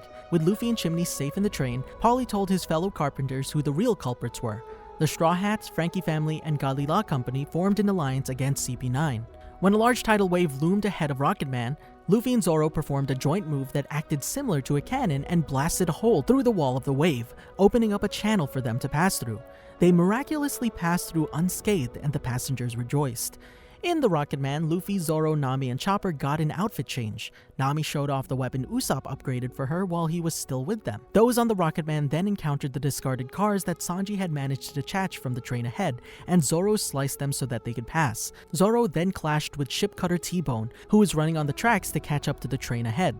The fight was short, and Zoro joined the crew again in the Rocket Man, victorious. Yokozuna, the frog, then jumped onto the front of the train, knocking them from the rails. After Kokoro had a word with him, he joined the group. Luffy and the others finally caught up to Sanji and Sogeking on another set of detached cars as they approached Enies Lobby. Polly sat down with the group and talked about their plan of entry. Luffy didn't bother to follow the plan and launched himself beyond the gates before the train stopped. Water 7 Saga, Enies Lobby Arc. As the Straw Hats arrived at the Enies Lobby together with the Frankie family and Galila, they planned their move going inside, but unfortunately, Luffy jumped the gun and headed inside on his own. They waited several minutes to open the first gate of Enies Lobby. Zoro had been commanded by Kokoro to slice the fence open, but he commanded Yokozuna to push the fence back instead. Using it as a ramp, the train flew into Enies Lobby. Together, they landed in Oimo's back and started entering the island to their main goal, saving Robin. As they were waiting for the bridge to be activated, they all lined up at the roof, convincing Robin to accept the request of saving her. When they confirmed that the bridge would not be activated anymore, Kokoro volunteered herself to help them, using the Rocket Man. The Rocket Man, using the half-activated bridge as a ramp and while everyone was being held by Luffy, jumped across to the Tower of Justice. When they landed on the Tower of Justice, Fukuro showed up and declared that a key was needed to uncuff Robin. They decided to fight individually and started to search for an agent. Zoro faced Kaku, who he had already fought at Galila. Zoro commented that he had become stronger since then, and in an intense battle, used a new skill to defeat Kaku to finally get his key, which was number 5. After that, he and Sanji carried the injured Sogeking in the tunnel and almost drowned. Luckily, they were saved by Kokoro, who was revealed to be a mermaid. While awaiting the end of Luffy's fight with Rob Lucci, Zoro and the rest of the crew engaged in battle with numerous marines, sent there as a result of the Buster Call inadvertently triggered by Spandam. Zoro came across a marine known as Shu, who used his Devil Fruit ability, causing his Yubashiri to rust. Their escape ship exploded, leaving them seemingly stranded until they heard the voice of Mary telling them to jump into sea. He complied and with the rest of his crew jumped onto the Going Merry. They then evaded the marine battleships and managed to sail away from the destroyed Enies Lobby. Water 7 Saga, post-Enies Lobby arc. With the Going Merry, everyone managed to escape Enies Lobby safely. After escaping, Iceberg arrived at the Galila Company just in time to pick up the Straw Hat Pirates as the Merry suddenly broke apart. Luffy then gave the Going Merry a Viking funeral by burning it as the crew said their goodbyes. 2 days later, back in Water 7, he was seen staring at the broken hilt of his sword, wondering what he should do. Finally, he was then seen rushing to meet the others to warn them of the Marines' arrival. However, as usual, Zoro ended up getting lost on the way there. When he arrived, he was attacked by Sergeant Helmeppo with dual kukri knives. But Zoro quickly defeated the young man. Zoro was then updated about the Marines being led by Luffy's grandfather, Monkey D. Garp, and reunited with Kobe. He was seen trying to buy a sword but had no money and was thrown out. Later on, Zoro's new bounty was revealed. The bounty was set at 120 million berry. When Luffy was about to invite Usopp back into the crew after hearing he wanted to rejoin, Zoro took a stand on letting Usopp back in, stating that Usopp shouldn't be allowed back into the crew if he returned still full of pride. His reasoning being that Luffy as captain must stand firm as it was Usopp that left them and lost the duel with Luffy over the fate of the Going Merry. He was later seen when he and Sanji informed the rest of the crew that Garp's battleship was near the island. The Straw Hats then boarded their new ship, the Thousand Sunny, and began sailing away from Water 7. After Usopp apologized for his stubbornness, he was happily accepted back into the crew, with Zoro smiling at Usopp's return. Thriller Bark Saga, Thriller Bark Arc. After sailing for some time on the Thousand Sunny, Zoro and the rest of the crew came across a mysterious barrel floating on the ocean. Upon opening it, a flash shot up from it.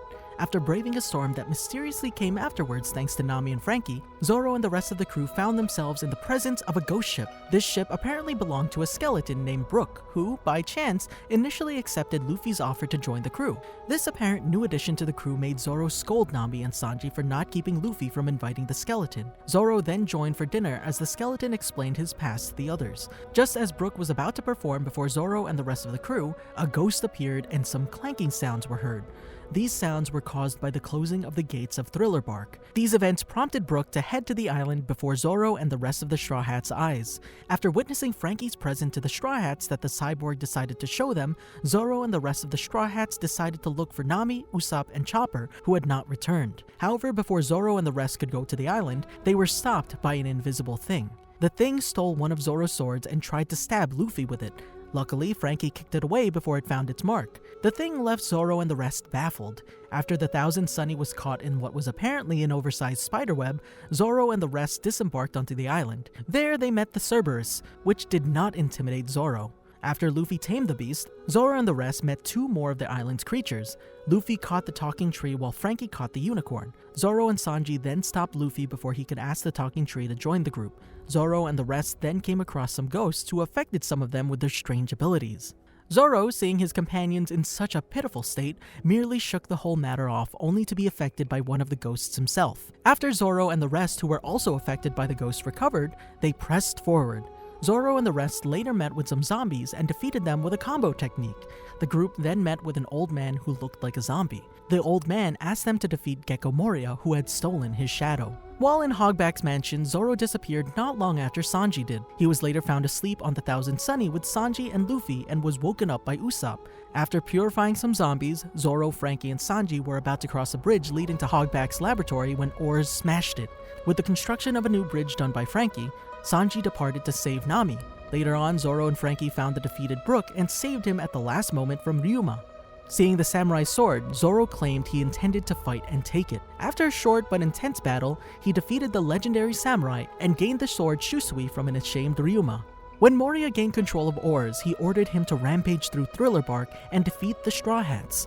Zoro, wanting to fight him, only cut off his left tusk before being defeated by Oars' attack. Later on, he and the other Straw Hats regained consciousness and started a series of combo attacks against Oars. Using a 108-pound cannon at Oars, Zoro noted how his Shusui was heavy, and he was still not adept at using it. After Moria manipulated Oars' body to allow it to stretch, the Straw Hats were taken down one by one. Before Zoro was taken down, Chopper formulated a theory that his right arm was his weak point.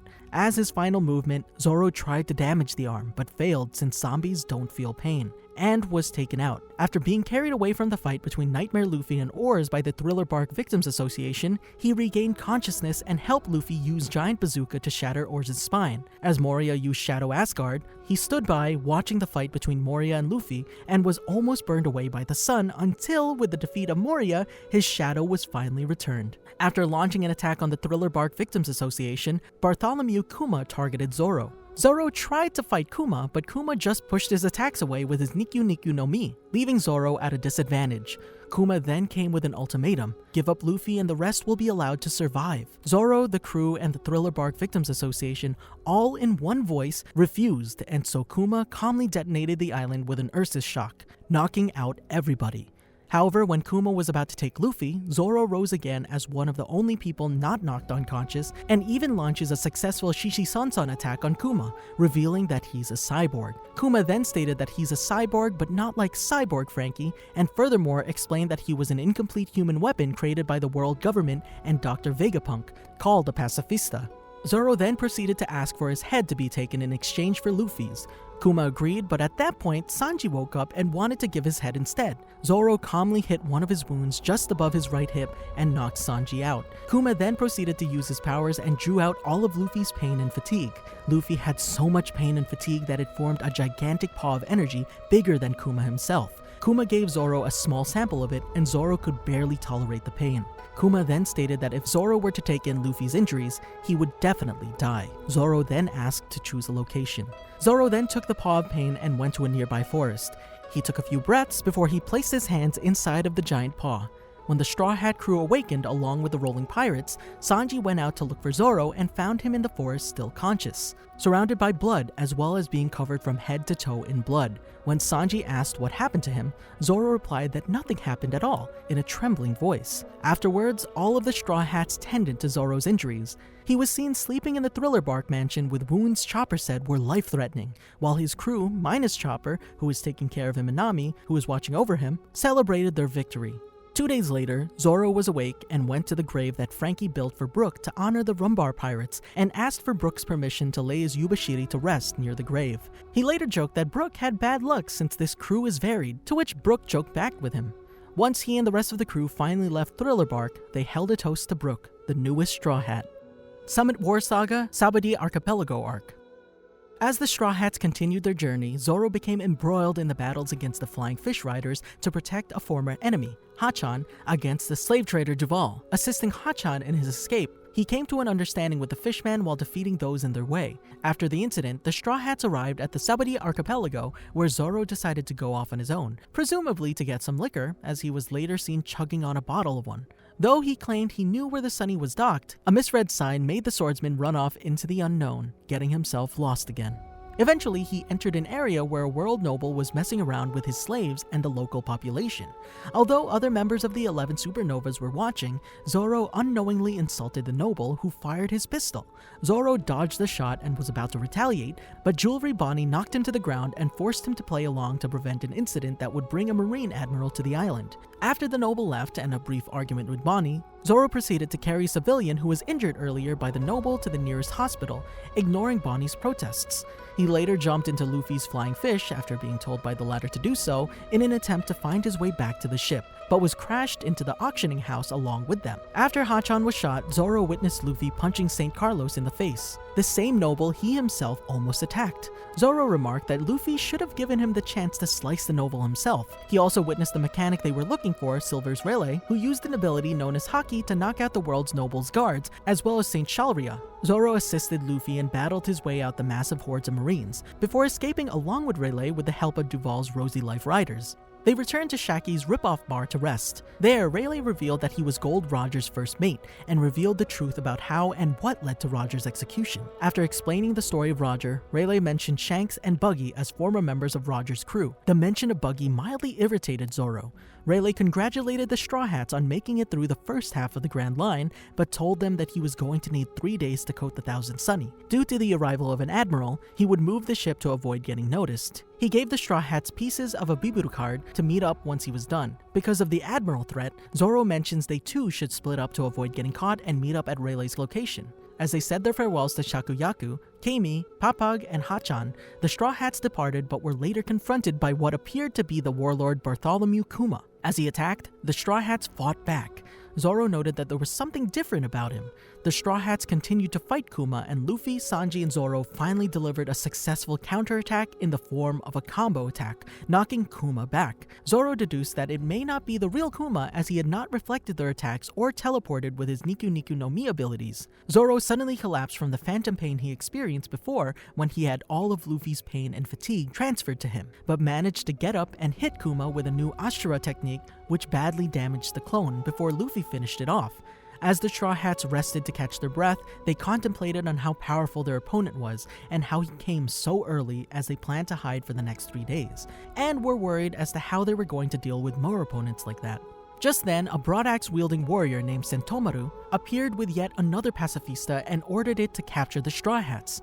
As the Straw Hats separated to avoid capture, Zoro, Brook, and Usopp were suddenly confronted by Kizaru, one of the 3 admirals, and he proceeded to attack Zoro with a blast from his kick. With Usopp and Brook unable to do anything to Kizaru due to the power of the Pika Pika no Mi, the admiral attempted to finish Zoro off, but his kick was deflected by Silver's Rayleigh, who intervened to save Zoro. But as PX-1 started chasing after them, Zoro told them to put him down so they could get away. Usopp refused, saying Zoro was more useless in his current condition. Even with Sanji's help, they were all beaten down by the pacifista. Before they could get up to run again, the real Bartholomew Kuma showed up and ordered the pacifista to stop. Zoro instantly recognized him as the real one, and they briefly talked. Kuma asked Zoro about where he would like to go while removing his glove. He then swiftly touched Zoro with his hand, making him vanish. Summit War Saga, Amazon Lily Arc. Zoro landed in the ruins of Shikeru Kingdom on Kuraigana Island in the Grand Line, the same island Perona was sent to. He woke up having been bandaged ridiculously by Perona. He asked for his swords, but Perona refused to give him his weapons back. Eventually, Perona returned Zoro's swords to him. Zoro was walking through the ruins of the island as Perona floated overhead, and he encountered an unknown swordsman. Summit War Saga, Post-War Arc. The swordsman turned out to be a feral baboon known as a human drill, whose tribe has learned to wield weapons from watching soldiers in a great war fought 7 years earlier. The island also turned out to be the home of Mihawk, who upon returning to the castle, informed Zoro of the events at Marineford. Mihawk then gave him a small boat to leave the island, though it was unfortunately destroyed by the human drills. A while later, Mihawk went to the ruins to watch Zoro's battle with the baboons. Mihawk commented on how Zoro was still far away from reaching the sea, even though Zoro had been away from the castle for a long time. Mihawk added that the boat was useless in its current state, but Zoro stated that he would use a part of the boat to help him swim to his destination. Mihawk explained to Zoro about the vicious, imitative nature of these baboons and remarked that they would be difficult but good opponents for Zoro. He then offered Zoro a night at the castle, but Zoro refused, saying he needed to get to the ocean. Zoro was then shown lying on his back, making Perona hold a newspaper up for him to read. He explained that Luffy praying at Marineford and ringing the ox bell was out of character and guessed that Rayleigh was behind it. He asked her to hold still, maintaining that there was some kind of message hidden in the newspaper. Zoro was next shown prostrating before Mihawk, requesting that he trained from the warlord. Mihawk initially dismissed this request, thinking that Zoro was unable to defeat the human drills and escape the island. He chided Zoro and expressed regret for overestimating the swordsmen. When Zoro explains that he had defeated the human drills and required training from Mihawk to defeat them, the warlord reconsidered while laughing at the absurdity of the request. Mihawk agreed to Zoro's request and ordered Perona to patch up Zoro so that the training could begin. The reason for Zoro's request was then revealed in Luffy's hidden message. Zoro described this message to Perona, having translated it from the tattoo visible on Luffy's arm. The message ordered all members of the Straw Hat crew to regroup at Sabari Archipelago in 2 years rather than the 3 days as initially planned. Zoro decided he would use the extra time to train under the world's greatest swordsman and become much stronger. During the time skip, during his training, Zoro also learned from Mihawk how to imbue his swords with Bosushoku Haki. To Zoro's chagrin, Mihawk forbade him from having any alcohol until he had mastered doing so. Fishman Island Saga. Return to Sabari Arc. After 2 years of training, Zoro, with Perona's help, returned to Sabari Archipelago. Shaki told him that he was the first to return. He went to a fisherman saying that he was bored and wanted to fish, and accidentally went on a coated pirate ship instead of the fisherman's boat, despite the major difference such as the fisherman's boat being a dinghy and the pirate's being a galleon. Later, he fell asleep and the fisherman was unable to wake him up as the coated ship submerged. He was found by Sanji when the ship resurfaced, with him sitting on one of the broken masts after he cut the whole ship in half with his blade, similar to Mihawk, upon waking up. Zoro then tells the unfortunate pirates to blame fate for him being on their ship. He then casually states that he had boarded the wrong ship. Zoro then gets reacquainted with Sanji. Zoro says that he wants to go to the beach and go fishing. Sanji angrily states that it would be a pain for the crew to search for him if he ends up getting lost and forces him to return to the Thousand Sunny. Zoro then ranks Sanji by the order in which he arrived, number 7, much to Sanji's frustration. The two then start their usual bickering, with Zoro threatening to cut Sanji in half. After getting a call by Frankie, Sanji informs Zoro of the Straw Hats' meeting place, which is in Grove 42. They also hear a commotion coming from a nearby grove. When they go see what it is, they find Luffy there along with the Marines and pacifistas, and the crew of the fake Straw Hat crew. After quickly defeating a pacifista and briefly arguing about whose blow actually finished it off, Zoro and Sanji then get reacquainted with Luffy as Zoro ranks Luffy the 9th.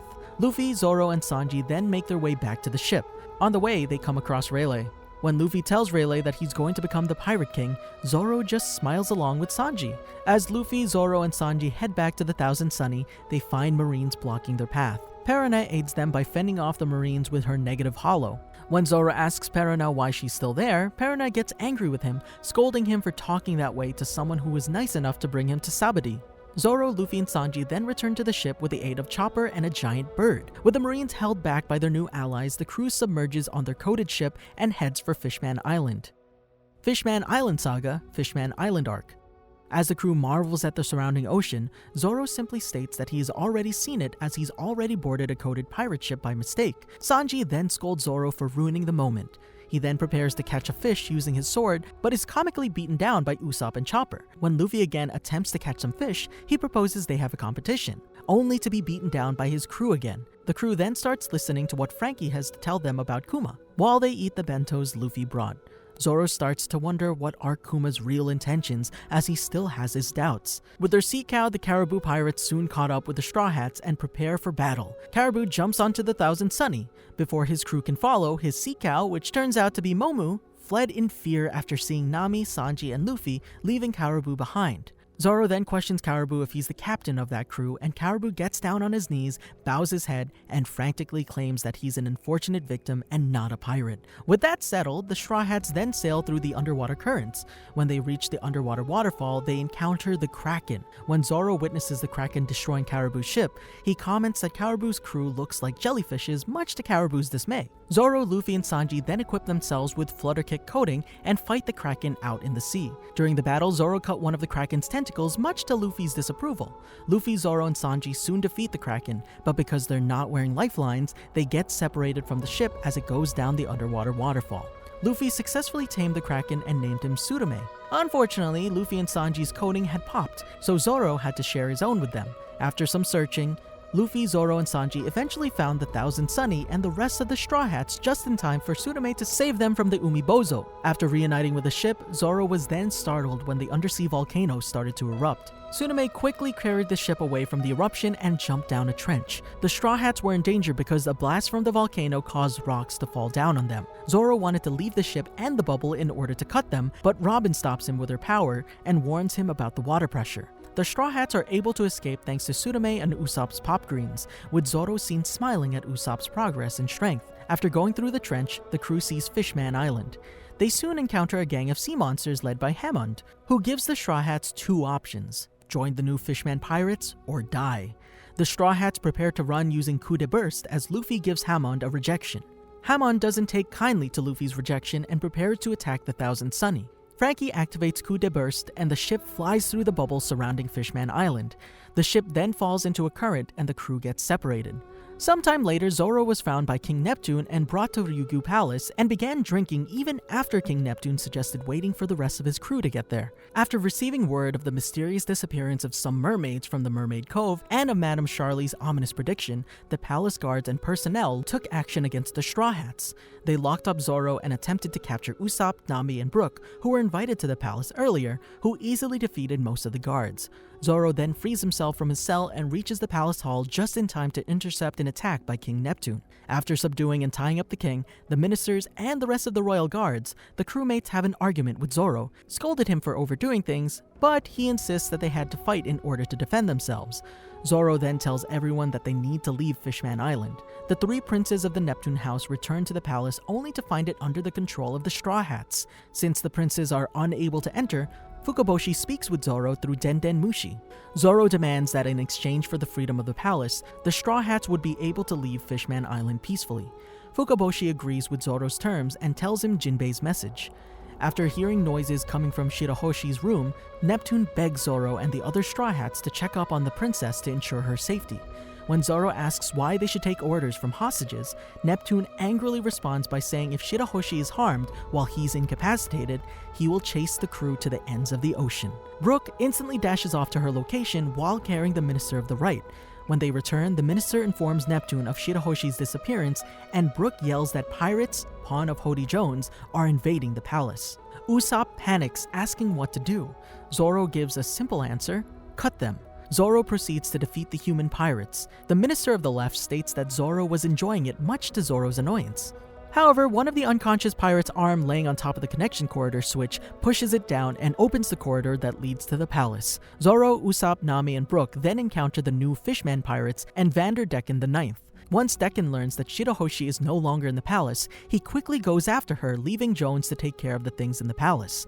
Jones then crushes a palace wall, flooding the palace in the process. Jones launches an archer shark attack, injuring King Neptune and some of his soldiers. Zoro launches a counterattack by sending a sword wave at the Fishman. Jones blocks the attack by using one of his own comrades as a shield. Nami goes off to an unknown location, Usopp and Brook untie the guards, and Zoro cuts Neptune's chains. Zoro regrettably states that the negotiation with the kingdom is void since they're unable to keep the hostages unharmed. Before the room is completely submerged, Zoro tells Neptune to take his crewmates to safety. When completely underwater, Zoro prepares to face off against Hody Jones. Even though Zoro is at a disadvantage being underwater and without a flutter kick coating, the swordsman manages to deal a striking blow to Hody Jones. While Jones is knocked out, Zoro quickly surfaces and breathes for air. He then grabs onto Neptune as he prepares to make an escape route. Neptune creates a vortex and clears a path that allows the ministers and the Ryukyu Palace guards to escape. However, Neptune's back gave in, putting him, Zoro, Usopp, and Brook in a dangerous situation. Neptune's whale, Hoè, arrives to save them, but before they can leave the palace, Jones, energized by energy steroids, stops Neptune with one hand. Zoro, Usopp, Brook, and Neptune are then captured by the new Fishman pirates. They then lock up Zoro, Usopp, and Brook in a cage in a room with rising water and plan to drown them after executing Neptune. Brook then shows a new ability in which he can leave his body in spirit form. Zoro instructs Brook to tell Papag to bring him his sword so they can escape. They eventually do escape and appear in the Concord Palace with the rest of the crew, preparing to fight against the new Fishman pirates. Zoro, along with Sanji, were getting ready to face off against the enemy. However, Luffy used his Haoshoku Haki and took down half of them. Zoro was quite impressed, and he commented that if the captain couldn't do that much, they would have to search for another one. As the battle with the new Fishman pirates initiates, Zoro defeats the Iron Shell squad with a sword twister. Later, Dosun tries to attack Luffy as he approaches Hody. Zoro intercepts Dosun and knocks him down. Later, when Hyozo goes on a rampage and tries to attack Robin, Zoro intercepts the octopus merman before he reaches her. Zoro comments that Hyozo will be a good warm-up for the new world. Regardless of Hyozo's strength, Zoro manages to cut his swords. Zoro then comments that Hyozo's power is not even enough to kill his boredom. Despite being disarmed, a still drunken Hyozo merely smiled and complained. Later, Zoro seemingly lowers his guard and insults his opponent by calling him a frog. An angered Hyozo then draws new swords, coats them with poison, and attempts a sneak attack. Zoro effortlessly cuts him down and comments that he's just a frog from the bottom of a well. After all the leaders of the new Fishman pirates have been defeated, the Straw Hats look up into the sky as Luffy tries to destroy Noah. When the Sea Kings appear and stop Noah from falling, saving the ship and the island at the same time, everyone on Fishman Island celebrates. After the battle, he's seen with the rest of the crew and their friends by Thousand Sunny, commenting on Chopper's inability to move. He then watches as Chopper performs a blood transfusion between Luffy and Jinbe. Afterward, while floating in the air on the ship, Zoro is appalled at himself for fighting in public the way he did, saying heroes have to share their drinks, and he wants to keep it all for himself. He then goes with the rest of his friends to Ryukyu Palace for this celebratory banquet, where he yells at the guards not to call them heroes. He's then seen happily accepting a drink from a mermaid server and later laughing with Frankie and Hachan. Zoro is later seen sleeping next to Nami, Usopp, and Sanji, who drank, ate, and lusted too much respectively. Luffy wakes him up by asking if he sensed some kind of animal in the palace. The three of them then confront Caribou, and Zoro watches with Sanji as Luffy sends him packing. When the Minister of the Right notices that one of the prison towers was cut in half, he suspects Caribou was the culprit, but Papag tries to tell him it was Zoro. Zoro tells Papag to let him blame it on the thief. He and Luffy then make the connection that Caribou was also the one who stole the palace's treasure and are surprised when Nami gets mad at them for sending him flying. She then sends Luffy, Zoro, and Sanji to look for him. They found Caribou, who was knocked out already. The three then collect the treasures and make their way to the palace. Luffy asks Zoro which direction to go. Zoro points to one direction and Sanji immediately suggests they go the other way, to which Zoro takes offense. They soon arrive at the candy factory and meet Big Mom's messengers, Pekoms and Baron Tamago. Zoro questions the Emperor's manhood and Tamago points out that Big Mom is not a man. Zoro is seen smiling when Luffy answers the phone call from Charlotte Linlin. He's present when Luffy declares war on her. After returning to the palace and informing the crew about the situation with Big Mom, Nami beats Luffy, Zoro, and Sanji for giving the treasure to the Emperor. Afterwards, Zoro and the crew say their farewells to the citizens of Fishman Island and set sail to the New World. While heading to the New World, the crew decides to catch some sea fishes to eat. Zoro stated that they should have a party to celebrate entering the New World. Later, Zoro uses his involved 360-pound cannon to kill the giant sea monster. As the crew gets caught in the White Storm, a group of whales, all of which look like Laboon, stop them from getting lost. After Brook plays Bink Sake, the whales bring the ship up to the surface of the New World, and Zoro comments that it looks like the entrance to Hell. Dressrosa Saga Punk Hazard Arc. Soon after entering the New World, the crew spots an island surrounded by a sea of flames. The Straw Hats then receive a distress call from someone who seems to be in trouble and mentions a samurai attacking and killing them before the broadcast cuts out. Zoro asks Brook about the samurai, who answers that samurai are the swordsmen of Wano country, who have a closed-door policy to outsiders and are not affiliated with the world government. Later, the crew draws straws on who to be the landing party. Zoro, Usopp, and Robin all draw the red straws and then accompany Luffy to Punk Hazard. Nami makes a safe road over the Sea of Flames for them out of clouds, as Zoro and the rest snack on the boxed lunches Sanji made them. Acting on a threat from an earlier argument, Sanji had slipped razors and poison into his meal, but Zoro merely crunched away, as they had no effect on him. Zoro bugs Usopp about returning to his cowardly ways and not eating, himself unaffected by the danger present. As they set foot on land, they come to an iron gate walled up. Zoro slashes the gate down, letting them open. As they explore the island, they're affected by the heat as Zoro and the others strip down from the heat of the flames. They come to the city, finding it blazing hot with most of the buildings melted. Looking at the structures, Robin deduces the buildings to be a former government base. As they begin to explore, they stumble upon a massive skull bigger than a giant's that had perished during this catastrophe. Feeling a presence nearby, they're surprised to encounter a dragon, a monster that Zoro had previously believed to be a myth. The group engages the dragon in battle. Eventually, with a combined effort from Usopp and Luffy, Zoro manages to cleave off the dragon's head. The group then discovers a pair of talking dismembered legs stuck to the dragon's head, which take off in pursuit of a Shichibukai. After the group cuts up and eats the dragon meat and takes the rest with them, they continue their expedition. As Luffy plays with the legs, pretending to be a centaur, Zoro draws the group's attention to a remarkable sight, a lake separating the flaming half of the island from the frozen, mountainous region on the other half. Usopp then sights a humanoid figure with wings. Luffy's group then receives a call from Brook, who informs them that the Sunny has been taken to the frozen side of the island and that the other Straw Hats went missing. After Luffy and Robin defeat two centaurs, the group then decides to go to the frozen side of the island. To cross the lake, Usopp forms a boat from pop greens. While the group rides on the boat, the centaur that Luffy had just fought jumps after them and informs his boss that the pirates are heading his way. The four Straw Hats then see a group of centaurs waiting for them on the other side. The boss spots Zoro and thinks that he was the samurai who attacked their comrades. The centaurs then fire their bazookas at the water around the boat, capsizing it and leaving Usopp and Zoro to hold up Luffy and Robin. Zoro moves to attack the centaurs, but is instead dragged underwater by sharks. The centaurs prepare to attack the Straw Hats again, but they're stopped by Brook, giving Luffy, Zoro, Robin, and Usopp enough time to escape the lake. After emerging from the freezing water, they plan on stealing coats from the centaurs. After defeating them and stealing their coats, the group uses Brownbeard as transportation to Vegapunk's former research facility. They soon arrive at the scene where Law and Smoker just fought. After Luffy talks to Law, the group quickly gets away from the Marines and meets up with Sanji, Nami, Chopper, Frankie, and some of the children that were held prisoner in the research facility. They then take shelter in the backside of the facility. The Straw Hats then tie up Brownbeard and bring each other up to speed on the current situation. After interrogating Brownbeard, they learn about a man known as Caesar Clown. Kinemon later leaves the group to find his torso, and Sanji in Nami's body, and Brook volunteer to go search for him while having perverted thoughts. Nami makes Zoro go with them to ensure that they will not do anything indecent. Zoro's group later sees the Yeti Cool brothers' massive footprints and decides to follow them.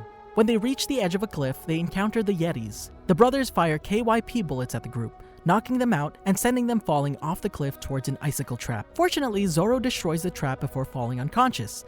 After, Sanji kicked Zoro and Brook to wake them up. They then walked and stumbled on a frozen Kinemon by accident. After learning that Kinemon's torso has fallen into the lake, they go to the lake to retrieve it. They then run into Brownbeard's men, but the centaurs choose to run instead of fighting. When they're close to the lake, Zoro then noticed a mountain he didn't remember from the previous time he was there. Zoro, Sanji, and Brook then stare at the slime and comment that it's doing something mysterious.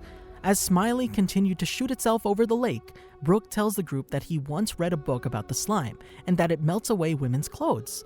Zoro notices that fish are surfacing on the lake, realizing that they've been poisoned by the slime's toxins. As Sanji jumps into the lake to find Kinemon's torso, Zoro and Brook try to fend off the Smileys close to their position.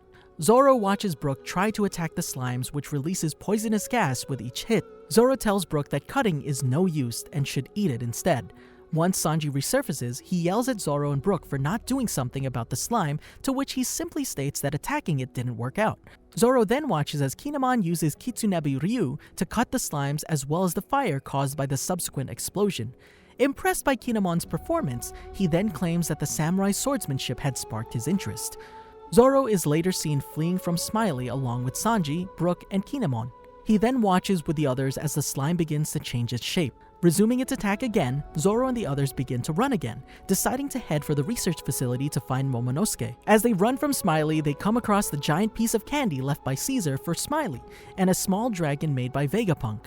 They then see a screen appear with Caesar on it, but choose to continue running. After witnessing Smiley exploding, Zoro, Sanji, Kinemon, and Brook run quickly away from the poisonous cloud. They see the small dragon flying away from the poison cloud, and Zoro proposes the idea for them to get on its back and fly away. Struggling to catch up to it, Sanji is able to rush ahead after being motivated by his perversion. He then catches the dragon, allowing the group to finally ride it. Eventually meeting up with Nami, Usopp, and Brownbeard, the two groups turn their attention to Caesar's lab, where Zoro and Kinemon are able to cut down the iron shutter, allowing them to enter. As a result of cutting the iron shutter, the poisonous gas is then able to flow in. The G5 Marines are able to plug the hole with boards, and they blame Zoro and Kinemon for putting everyone in danger. They prepare to arrest the Straw Hats and Brownbeard, and Zoro is getting ready for a fight. Law interrupts them and then tells everyone present about a way off the island, but will have 2 hours to escape. The groups then split into 3 teams, with Zoro going with Kinemon, Nami, Usopp, and Sanji, while the G5 Marine go with Tashigi. Usopp tells Zoro of Luffy's earlier defeat at the hands of Caesar. Zoro then mentions about how his group were beaten by the Yeti Cool brothers and comments on how they cannot let their guards down anymore. While Luffy goes after Caesar, Zoro yells at him, telling him not to be careless and reminds him that they're in the new world. When the G5 Marines attempt to capture the Straw Hats, they're repelled by Zoro, Kinemon, and Brook's 3-way attack. Tashigi stops them from fighting any further and allows the Straw Hats to continue on their way. One of Caesar's henchmen fires a cannon at the wall of Building A, allowing the gas to enter. As the gate exiting Building A is closing, Zoro and the others then make a dash for it. They manage to escape to the passageway to Building B before the gate completely seals off. Brownbeard, Kinemon, and Zoro's group go on ahead through Building B, leaving Tashigi and the Marines to mourn the ones who didn't make it. After attacking Tashigi's group, the small dragon goes after the group riding on Brownbeard. Zoro, lying on Brownbeard's back, appears unfazed by the fire the dragon's breathing, and merely comments that it's more dangerous than the large dragon due to its agility. After the dragon's defeat, the group then finds Chopper in Monster Point, trying to prevent the children from getting their candy. Regardless of his efforts, the children beat him down and run past him when the Rumble Ball wears off. Zoro, Nami, Kinemon, Robin, Usopp, and Brook quickly come to Chopper's aid and run after the children to the Biscuits room. Once they reach there, they encounter Monet. Zoro asks who it is, and Usopp says it's the bird woman he had seen before. As Monet stabs Robin from behind, Zoro shouts her name out and interferes from Monet attacking further, stating she's a Logia user and that he will fight her, and tells Robin to handle the rest of the kids as he clashes with Monet. Monet tries to attack Nami, Robin, and Chopper when they attempt to go after the children, but Zoro quickly blocks her. Nami retaliates with a heat egg, damaging Monet. She then dives into the snow and stops Nami, Robin, and Chopper from leaving by creating a wall to block their path. After Robin shatters Monet, Zoro slices down the barrier, allowing Chopper, Nami, and Robin to escape the room and go after the Berserk children. Monet and Zoro then continue their duel, and Monet comments that oddly enough, Zoro isn't on the offensive at all and wonders whether she could defeat Zoro. Sanji, Tashigi, and the G5 Marines later arrive at the Biscuits room. Zoro and Sanji then comically yell at each other despite the serious situation. Tashigi then decides to stay with Zoro and fight against Monet while Sanji and the Marines go find the children. Tashigi and Zoro begin to argue over Zoro's dismissive treatment of Monet and his apparent reluctance to cut her, with Tashigi believing this to be another example of Zoro's sexism. Zoro gets mad at Tashigi and then he decides to sit out and let Tashigi handle Monet. After a while, Tashigi starts to lose against Monet. After Monet bites Tashigi in the shoulder, Zoro steps in and cuts Monet on the cheek with Busoshoku Haki. While Monet is shocked, Zoro shows how serious he is and slices her in half with Daishinkan. However, since he didn't imbue Haki into his attack, Monet survives. Monet becomes filled with terror knowing that Zoro could have killed her if he chose to.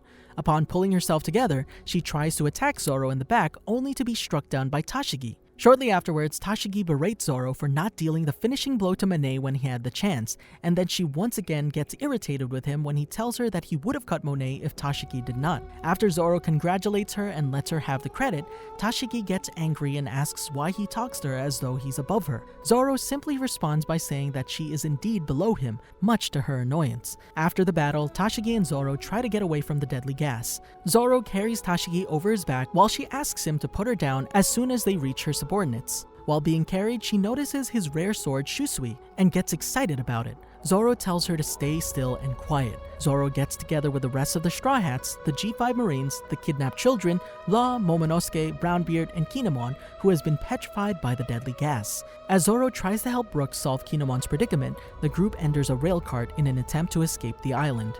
While riding through the escape passage, Zoro defends the cart by slicing the falling rubble. Once they make it outside, they find Frankie and his General Frankie and two of Doflamingo's subordinates, Buffalo and Baby 5. After the defeat of Buffalo and Baby 5 and the capture of Caesar Clown, Zoro has a feast with everyone else.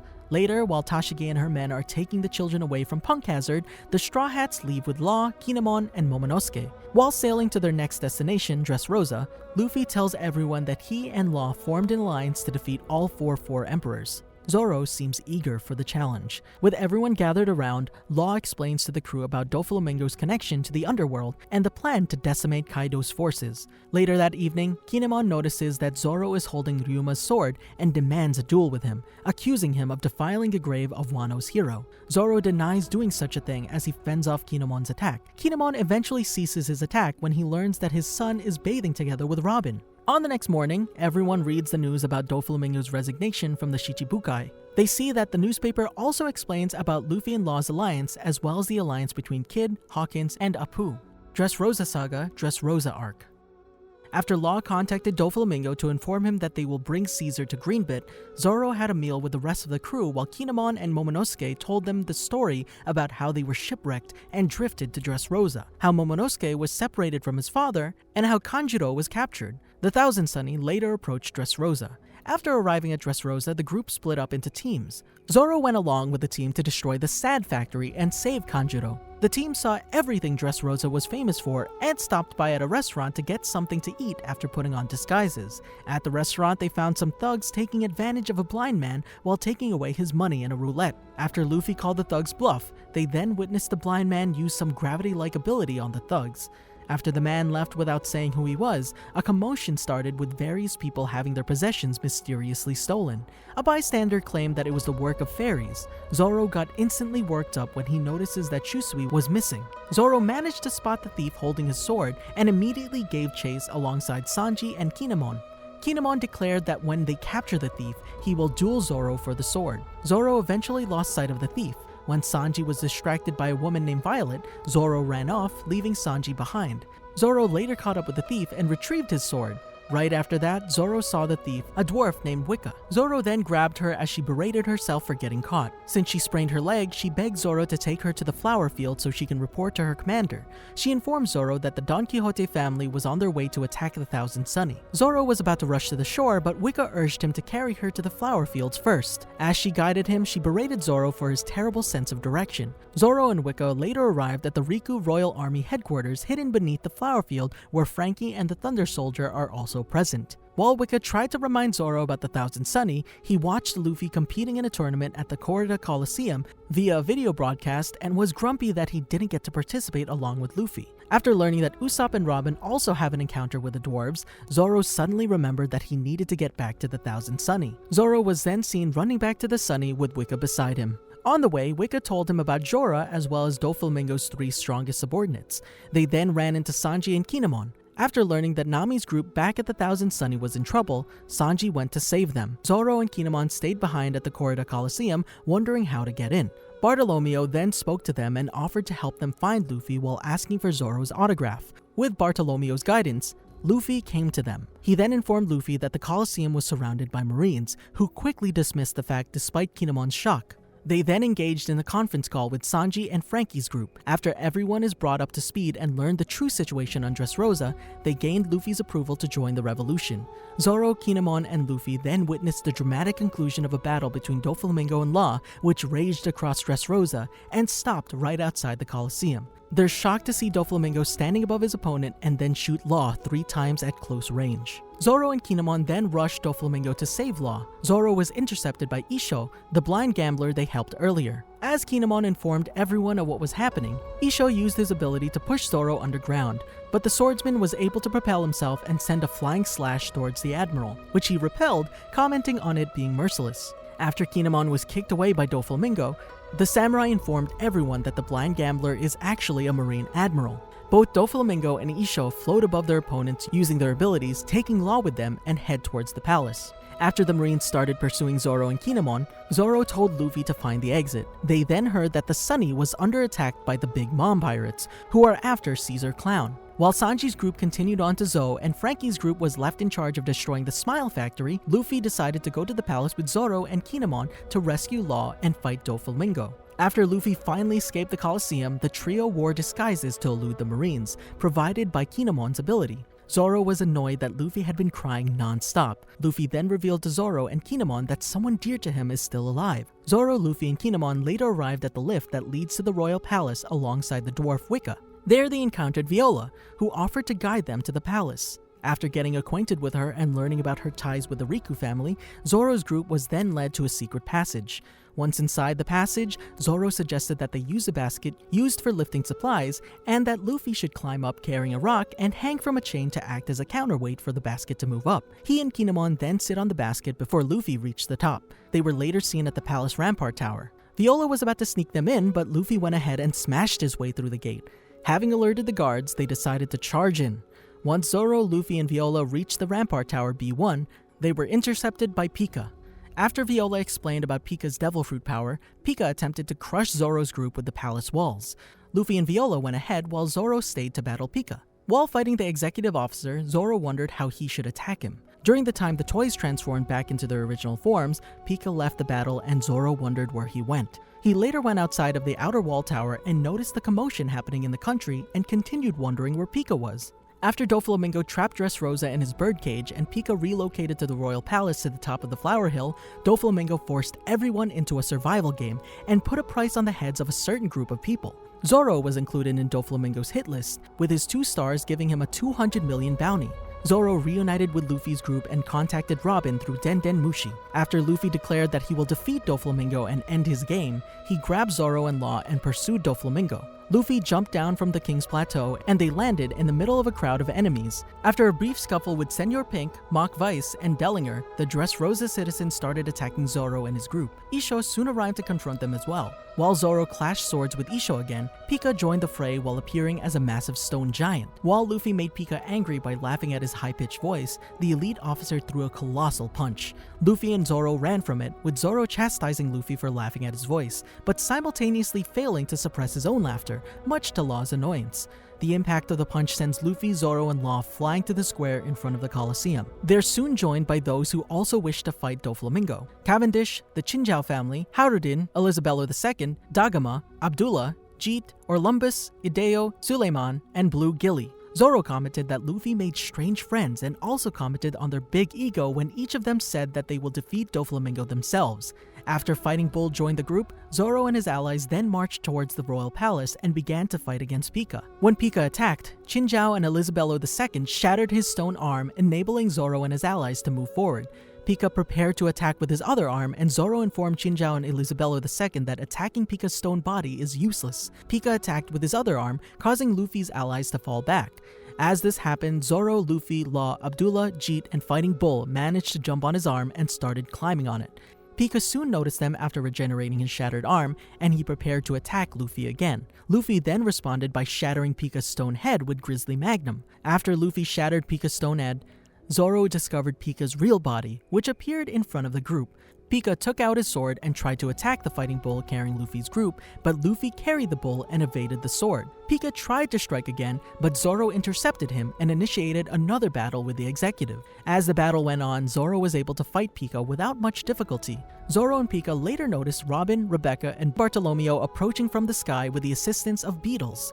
Pika prepared to attack the trio with a stone statue, but Zoro used 1080-pound cannon to strike him, halting Pika's attack and injuring him in the process.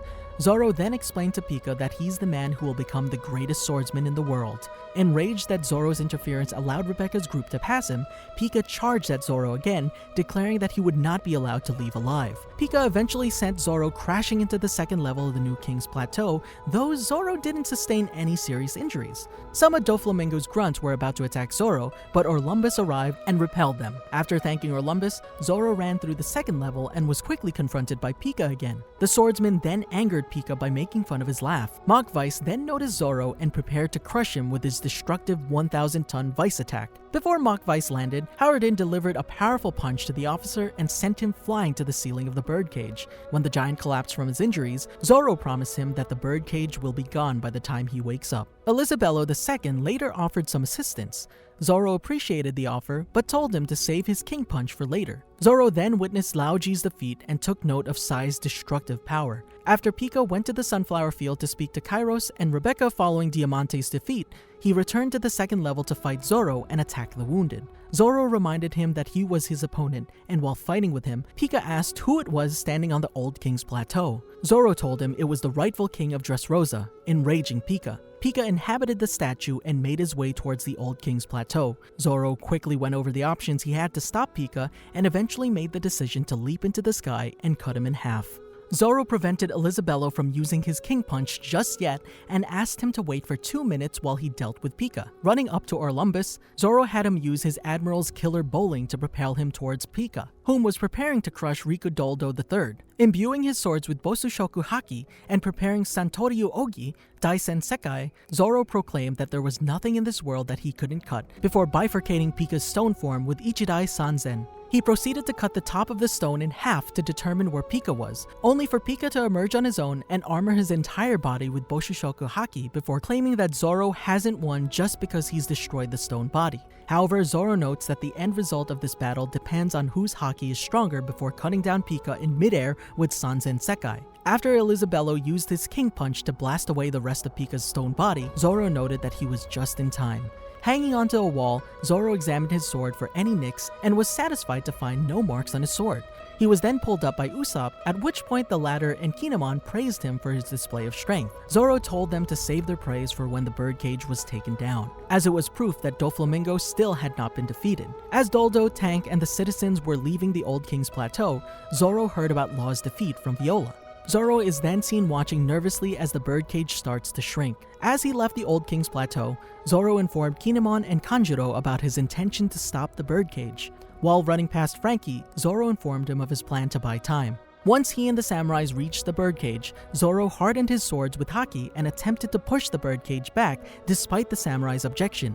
Zoro then angrily asked them to help him instead of doing nothing. Zoro continued pushing back the birdcage with his swords as many others joined in. Once Guts announced Luffy's promise to defeat Doflamingo with one punch continued pressing, Zoro hoped that Luffy could fulfill his promise, knowing that they couldn't keep the birdcage back forever. When Luffy regained his strength after being worn out for 10 minutes, Zoro smiled. Once Luffy finally defeated Doflamingo, Zoro and the samurais witnessed the collapse of the birdcage. Zoro continued smiling as everyone in Dressrosa celebrated Doflamingo's downfall. Zoro and his group were later seen resting and recovering in Kairos' old house. Zoro then listened to Sabo's story. Before Sabo departed, he gave Zoro a visitor card for Luffy. 3 days after Doflamingo's defeat, Zoro and the other Straw Hats continued with their recovery. They were eating a meal as they heard the rumor about Rebecca's father. Bartolomeo then entered the house and informed them that the Marines were mobilized to pursue the Straw Hats. He also explained that there was an escape route planned for them. When the Marines were about to storm Kairos' house, Zoro and the others fled. Zoro's group then went to the eastern port. While waiting for Luffy, they saw Isho approaching. When Isho prepared to strike all of Luffy's allies with all the rubble from Dressrosa, they quickly fled to the escape ship. At that moment, Luffy arrived and attacked Isho. As Zoro watched the battle between Luffy and Isho, Zoro wondered why Luffy was announcing each of his attacks. After Luffy was blown away and caught by Haruden, Zoro prepared to fight the Admiral, but Bartolomeo stopped him, saying that it wasn't the right time or place. The Straw Hats and their allies quickly fled across a bridge leading to the gigantic ship in the distance.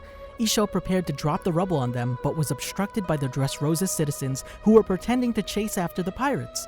The Straw Hats and their allies eventually reached Orlumbus's flagship, the Yonta Maria. After boarding the ship, the following pledged their allegiance to the Straw Hats: Cavendish of the Beautiful Pirates, including Suleiman, Bartholomew of the Barto Club, Sai of the Hapo Navy, Ideo of the XXX Gym Martial Arts Alliance, including Blue Gilly, Abdullah, and Jeet, Leo of the Tontada Tribe, Haruden of the Giant Warrior Pirates, and Orlumbus of the Yonta Maria Grand Fleet. When Luffy was asked to drink a sake cup to complete the agreement for an alliance, Luffy declined, much to the others' shock. While Luffy was explaining that they can do whatever they want, Zoro drank from Luffy's cup. Thanks to him, Luffy found his cup empty when Sai, Bartolomeo, Leo, Cavendish, Ideo, Orlumbus, and Haruden sat down and drank their sake cups. Once the Straw Hats fleet was formed, they held a feast to celebrate their victory over Doflamingo. After the feast, each of the leading allies received Luffy's Vivre card and parted ways. Bartolomeo then brought the Straw Hats, the samurais, and Law to his ship, the Going Luffy Senpai. After Zoro noticed the Straw Hats' increase in bounty from a newspaper, Bartolomeo proudly showed Luffy's group their new wanted posters. Upon seeing his, Zoro gleefully asked if there was any alcohol around so that he could celebrate. 4 Emperor Saga Zou Arc. During a hailstorm, Zoro was shocked to learn that the Bardo Club doesn't have a navigator. They lack experience in sailing, and they usually call the granny who gives them useless advice.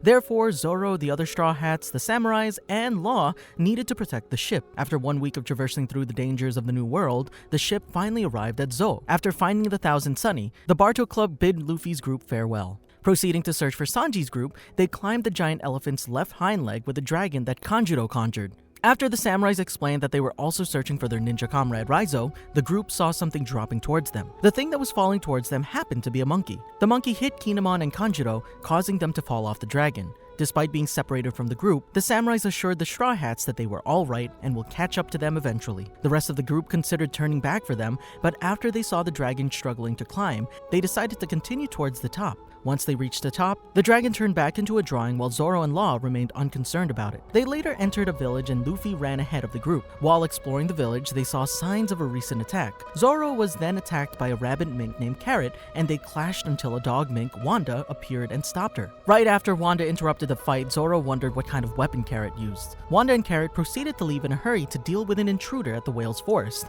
Before leaving, Wanda explained to Zoro's group about where to find a corpse of their comrade. Zoro and the others thought that Wanda was saying the other Straw Hat members died, but they didn't believe that to be true and they continued exploring the island. As they explored the Mink tribe's civilization, they found more signs of a recent battle. During their exploration at Claw City, the group experienced an eruption rain and they fled to higher ground. Once the rain passed, they surmised that it's a daily occurrence based on how the city is built. Right after Usopp spotted Luffy with Carrot and Wanda, Law teleported the group close to their location. Wanda then led them into Right Belly Fortress, where they reunited with Nami and Chopper. While having a feast with the Mink tribe, Zoro was annoyed with how the Minks wanted to play with him. The group was then reunited with Brook, who explained that Momonosuke was safe but refused to leave his room. He also warned the group not to mention samurai or the Wano country. Before he could explain the reason, he was interrupted by canine minks. Nami then asked them what to do about Sanji. Since Sanji left a letter, Zoro and Luffy were not too worried, much to Nami's chagrin. Zoro then listened to Nami and Chopper's story about how they escaped the Big Mom pirates before listening to Wanda's story about how Nami's group saved the Mink tribe. After hearing that Prince Inoarashi awakened from his coma and wanted to meet Zou's benefactors, Zoro and his group went to meet him. On the way, Wanda began to explain to them about Jack's attack on Zou in more detail. During her explanation, Wanda revealed that Jack was searching for a Wano ninja named Raizo. After Wanda finished with her recollection, Brook explained to his crew the reason why they shouldn't mention samurai or the Wano country. They then arrived at the Duke's home where they were introduced to Shishilian, who expressed his gratitude to the crew. After entering the Duke's home, they heard about a weapon Jack used against the Mink tribe. After Wanda recalled the devastation caused by Jack and the Mink tribe's salvation, the Straw Hats decided to visit Nekomamushi and the Guardians. They then traveled to the Whale Forest with Wanda and Carrot. After hearing about the circumstances concerning Sanji's departure from Zou, Zoro appeared indifferent about it, much to Chopper's annoyance. Zoro then reminded his crew that as much as destroying the Sad Factory on Punk Hazard angered Doflamingo, destroying the Smile Factory at Dressrosa angered Kaido. He went on explaining that Kaido was also targeting the samurai for some unknown reason, and they should be expecting a confrontation with the Beast Pirates sometime in the future. Zoro and Nami then argued about whether or not Sanji was at fault for leaving. After Luffy decided to find Sanji, they arrived at the Whale Forest. Zoro listened in on the conversation between Luffy and Peckhams as Peckhams explained in detail about Sanji's predicament. Luffy then ran out to look for Chopper and found Zoro sitting on a bench. Luffy assumed that Zoro was also worried about Sanji, much to his annoyance. Nekomamushi arrived and greeted Luffy and Zoro. Zoro, his crew, except Frankie, Robin, and Brook, and the Heart Pirates then partied with Nekomamushi and his subjects. On the next morning, Zoro and his group heard a bell ringing and realized that Kinemon and Kanjuro had arrived. They quickly rushed to find them, fearing what would happen if the Mink tribe meets the samurais. The Straw Hats managed to intercept Kinemon, Kanjuro, and Momonosuke just as they arrived at Kurao City, and tried desperately to keep them hidden. However, as Nekomamushi and Inoarashi were fighting, Kinemon and Kanjuro revealed themselves. Contrary to what the Straw Hats expected, the Mink tribe welcomed the samurai and revealed that Raizo is safe. The Straw Hats were stunned to learn that the Minks knew about Raizo all along and went to great lengths to keep them hidden despite the abuse they suffered. The Straw Hats were further shocked when they learned that Momonosuke was not Kinemon's son, but rather was the heir to the daimyo of Kuri. However, Zoro and Usopp became enraged when Momonosuke hugged Nami, and she was fine with it due to deducing that his father was wealthy. Inoarashi and Nekomamushi then led the Straw Hats, Law, and the samurai to Raizo's location, a secret cave inside the whale-shaped tree. When Robin deciphered the red poneglyph hidden inside the whale tree, Ino Arashi then explained to the Straw Hats about the 4 road poneglyphs, and they listened in anticipation as he revealed how they can leave to Laugh Tale, and Nekomamushi revealed that Kaido and Big Mom each possessed 1 road poneglyph. The Straw Hats were surprised when Nekomamushi revealed that Momonosuke's ancestors created the poneglyphs. However, the samurai explained that Momonosuke never inherited the knowledge of the poneglyphs due to the execution of Lord Oden at the hands of Kaido and the Shogun of Wano.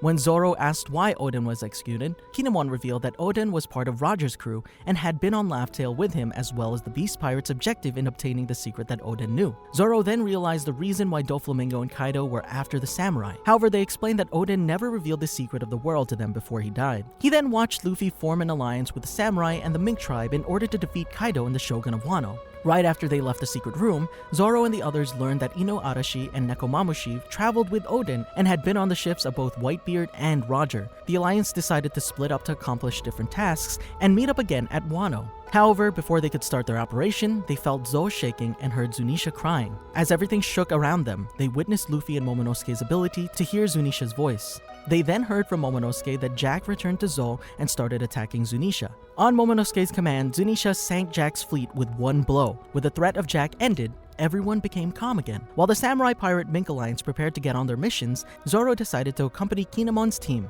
As the Sanji retrieval team departed from Zo, everyone except for the Straw Hat members left behind were shocked when Luffy jumped off Zunisha with his party. 4 Emperor Saga Wano Country Arc.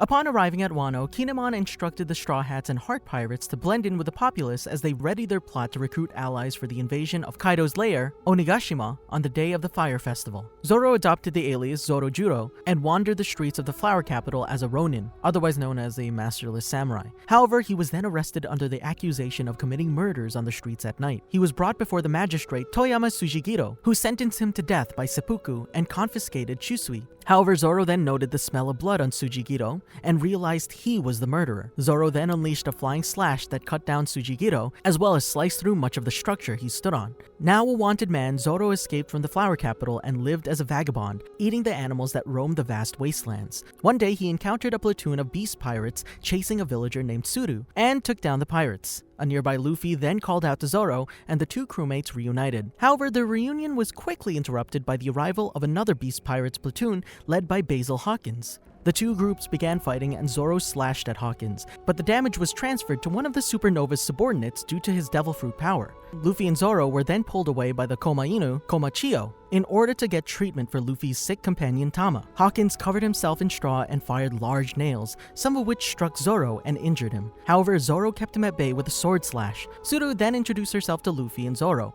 and said they could go to her house where she would brew a treatment for Tama. The group went to Okobore town, where a woman named Okiku bandaged Zoro's wounds. A sumo wrestler named Urashima was courting Kiku, but ran off after encountering Zoro. After treating Tama, Suru told Zoro and Luffy about the destruction inflicted on Wano by Kurozumi Orochi's shogunate. Zoro then intercepted an arrow fired by the Beast's pirate's gifter, Batman, at Suru, and as he was fending off more arrows, Tama was then kidnapped by the gifter Gazelleman. Kiku immediately took a sword and mounted Komachio to pursue them, and Luffy pulled himself and Zoro up on the animal as well. As they got moving, Kiku revealed that she was a samurai. The trio rode Komachio to Bakura town, a place populated with pirates and government officials. They came to a sumo ring where Urashima was competing, and Kiku hid behind Zoro. However, Urashima's subordinates were able to get her and carry her off, though Kiku responded by cutting off Urashima's top knot. Luffy entered the ring and defeated Urashima, and some beast pirates then arrived to confront the trio. As Zoro, Luffy, and Kiku fended them off, the Shinichi Hold'em then arrived with Tama as his hostage.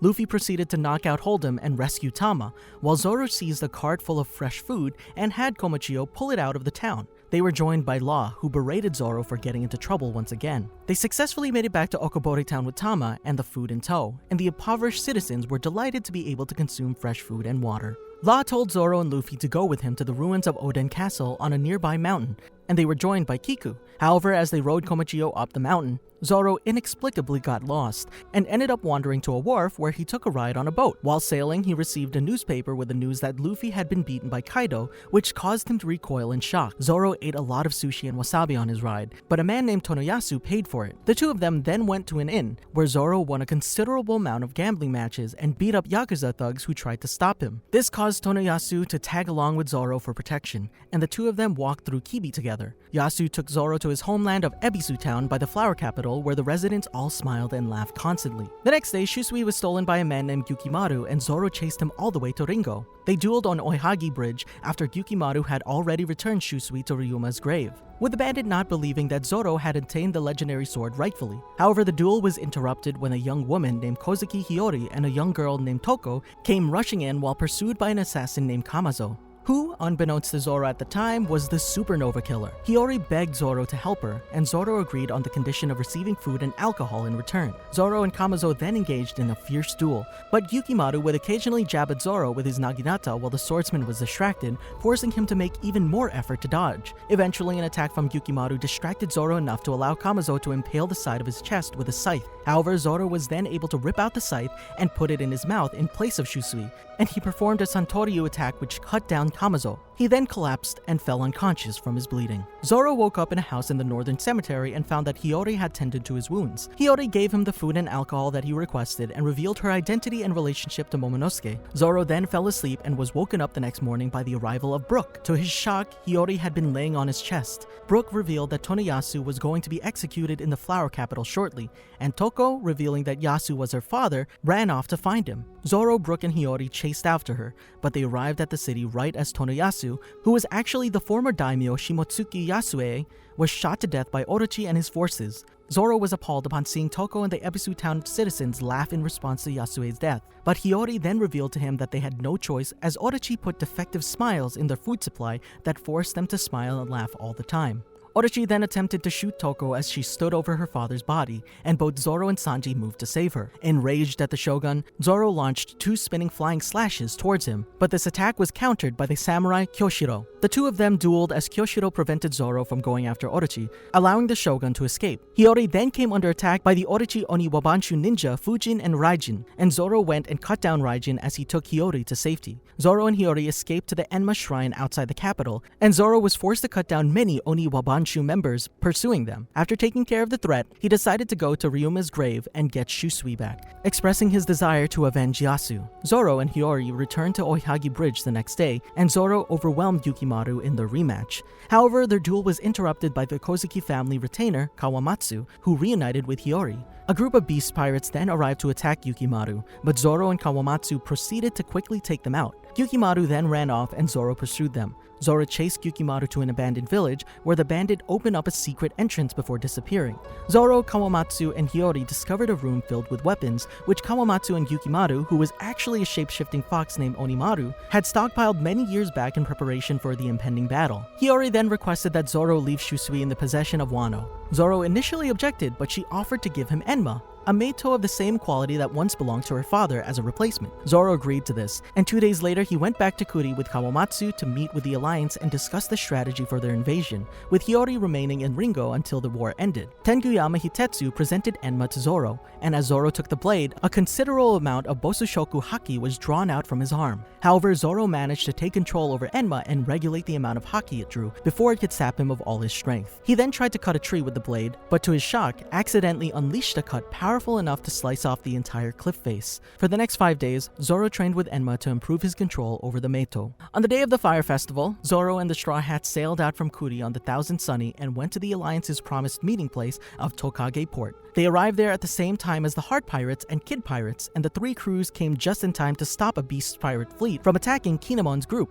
The rest of the samurai in the Alliance arrived soon afterwards, and the battle against the Beast Pirates fleet concluded when Jinbe suddenly arrived to take out their last ship. The Straw Hats had a happy reunion with Jinbe, who officially became part of the crew. The Alliance fleet drew close to Onigashima, and the Straw Hats proceeded to disembark and take out the Tori guards at the island's entrance. The rest of the Alliance then disembarked, and although the plan was for them to sneak around to the back entrance of Kaido's fortress, the Kid Pirates had already entered it through the front. Luffy decided to go after them and stop them, and Zoro went in afterward to stop Luffy in turn. After hearing chaos erupt, Zoro cut a tower in the fortress to see what was going on, and found Luffy. With their identities now exposed, the 2 pirates were forced to battle the massive hordes of beast pirates in the fortress. And the Supernova and Beast Pirates informant Scratchman Apu joined in their assault by using music-based attacks, which dealt significant injuries to both pirates. Realizing they were in danger of taking excessive damage before even meeting Kaido, Zoro grabbed Luffy and tried moving to a safer area. They ran into Kid and Killer in the process, and the latter told them to cover their ears to gain immunity to Apu's attacks. Zoro became split up from the others as they advanced further into the castle and stayed busy fending off hordes of gifters. However, he was eventually joined by the Alliance forces as they commenced their all-out assault. Zoro ended up on the live stage right as Luffy was about to pull himself up to the roof where Kaido was through a hole in the Skull Dome ceiling, and he grabbed onto Luffy to go with him. However, the two of them were stopped in midair by the Beast Pirate's All-Star Queen, who transformed into a Brachiosaurus and caught them in his mouth. To make matters more difficult, an aerial platoon led by the All-Star King flew in to further cut off air passage. Queen spat Zoro and Luffy down to the live floor far below, where they regrouped with the rest of their crew and geared up for another push to get Luffy and Zoro up to the roof. The Straw Hats and other Alliance forces charged into battle against the Beast Pirates, and Zoro bisected the metal club of Goki of the Numbers before the immensely large fighter could attack a horde of samurai. As the battle raged on, X-Drake, who had been one of the Beast Pirates' Tobiroppo, very suddenly attacked one of the Numbers and asked the Straw Hats to let him fight on their side. Zoro was immediately suspicious of Drake and the two clashed, with Drake assuring he was now an enemy to the Beast Pirates but not divulging his true allegiance. However, when Apu returned to the battlefield, the two of them decided to form a temporary truce to take him down. Queen then shot at the fighters on the live floor with Excite bullets carrying a virus he had created called Ice Oni, which turned those infected mindlessly violent before killing them within an hour. To make things into a game, he gave Apu the antibodies for it, and Zoro immediately began chasing Apu to seize them. Drake joined him again in assaulting Apu. However, as the chase persisted, Zoro saw Big Mom heading up towards the dome roof, and more of the Alliance's forces falling victim to the Ice Oni. Tired of the Queen's game, Zoro proceeded to charge towards Apu and cut him down in the blink of an eye. He seized the antibodies vial and immediately gave it to Chopper, and when Queen tried to shoot him, Zoro bisected his Gatling gun with a long-range flying slash. Zoro turned his attention back to getting up to the roof, and Marco of the Whitebeard Pirates arrived to help. Drake told Zoro to leave the rest of the Beast Pirates to him, and Zoro decided to put his trust on the Turncoat as he had Marco use his Phoenix transformation to fly him up to the roof. Marco managed to avoid the attacks from King and Queen and throw Zoro up through the hole in the ceiling. And Zoro landed on the roof to confront Kaido and Big Mom at the exact same time that Luffy, Law, Kid, and Killer arrived. After Luffy punched Kaido to the ground and hurt him with an advanced Busoshoku Haki, Big Mom tried attacking the supernovas with her son homie Prometheus. However, Zoro was able to bisect Prometheus using Kitsunebi Ryu, which he had successfully learned from observing Kinemon. Zoro and Killer then charged at Kaido and struck him, but Zoro was unable to utilize enough power out of Enma to truly damage the Emperor. Kaido then transformed into his dragon form, and Zoro had Law teleport him into the air so he could bisect the Emperor's fire breath and prevent it from striking Luffy. Zoro then unleashed a powerful flying slash from Enma toward Kaido, but the strike missed and he proceeded to be struck by a thunderbolt from Big Mom and her Thundercloud homie Zeus. Luffy's Gear 4th then expired after he used it to pummel Kaido, forcing Zoro to carry him out of danger from Big Mom's attacks. Kaido generated multiple tornadoes that blew Luffy away from Zoro, and the Emperor trapped Luffy inside his mouth. However, Zoro then unleashed a whirlwind slash attack that successfully cut through Kaido's scales and forced him to release Luffy. Kaido then transformed into his Zoan hybrid form, and the supernovas formed a strategy to split up the two emperors after failing to gain any sort of advantage. Kaido and Big Mom proceeded to unleash a combined attack called Hakai that inflicted a devastating explosion-like force over a wide area. However, Zoro was able to resist the attack with all his might for just long enough to allow the supernovas to escape its impact. Despite taking considerable damage, Zoro then proceeded to go after Prometheus and cut it into pieces while Law and Kid successfully trapped Zeus, which allowed the latter two to then send Big Mom flying off Onigashima without either of her homies to save her from falling into the ocean. However, Kaido moved to attack Zoro after knocking Luffy unconscious, and Law was forced to teleport the swordsman away to save his life, even though this allowed Prometheus to go and save Big Mom. As Kid and Killer went after Big Mom, Zoro decided to put his remaining strength into a last-ditch attack against Kaido. Activating Kiki Kyotoryu, Ashura for the first time in ages, Zoro unleashed a powerful strike on Kaido that successfully inflicted a large cut on the Emperor's chest. Kaido noted in shock that Zoro had used Haoshoku Haki in the attack as well, which confused Zoro as he was unaware he possessed it. Zoro was disappointed that he hadn't knocked down the Emperor, but Kaido still commended him, saying the cut would leave a scar. Kaido then defeated Zoro and Law with Raimei Hake, but as they collapsed to the ground, Luffy got back up and began equally clashing with Kaido with his Haki. He told Law and Zoro that they could retreat and leave Kaido to him. Law teleported himself and Zoro inside the fortress, and the duo ended up in midair, but were fortunately caught by Sanji. With Zoro having sustained numerous broken bones, Law told Sanji to put him in a splint, and Sanji reluctantly did so before carrying a bandaged Zoro with him back out onto the battlefield. Zoro fell asleep, but when Sanji ran into Kawamatsu and Izo, he briefly woke and told the trio to go to the live floor. There, Sanji unceremoniously threw him to Chopper to have the swordsman attended to. As the battle continued, he learned that minks possessed an instant recovery medicine, which possessed powerful side effects after it wore off. Initially, he was adamant to take it in order to rejoin the battle, but became worried due to how Miyagi was treating him. Sanji found Chopper with Zoro and told him to flee with him if the medicine isn't working. But Chopper responded that Zoro had already been administered it, and that it was just taking longer due to his condition. Sanji then resumed fighting Queen as King ordered the Beast Pirates to find Zoro and stop him from recovering. Zoro is eventually found by the remaining loyal members of the Beast's Pirates, and the samurai attempt to keep him safe, but they're stopped by King. As King attempted to attack Zoro, his punch was blocked by Marco. Queen then met up with King, and when the pair began to attack Marco, Marco doesn't do anything to stop them. He instead says that from this point on, the stars will be taking the stage. Just as he says this, Zoro, who has recovered, strikes King with Rengoku Onigiri, while Sanji strikes Queen with Diablo Mutton Shot. Both Zoro and Sanji then say that when they conquer this battle, it'll give them a glimpse of Luffy as the Pirate King. King and Queen quickly recovered from the attack, and Queen began to attack Zoro and Sanji with beams in retaliation, which they both dodged. Zoro questioned why Sanji was acting strangely, and Sanji uncomfortably pointed out that his body has felt off since he first used his raid suit. Zoro warned Sanji not to hold him back, causing the two to start bickering.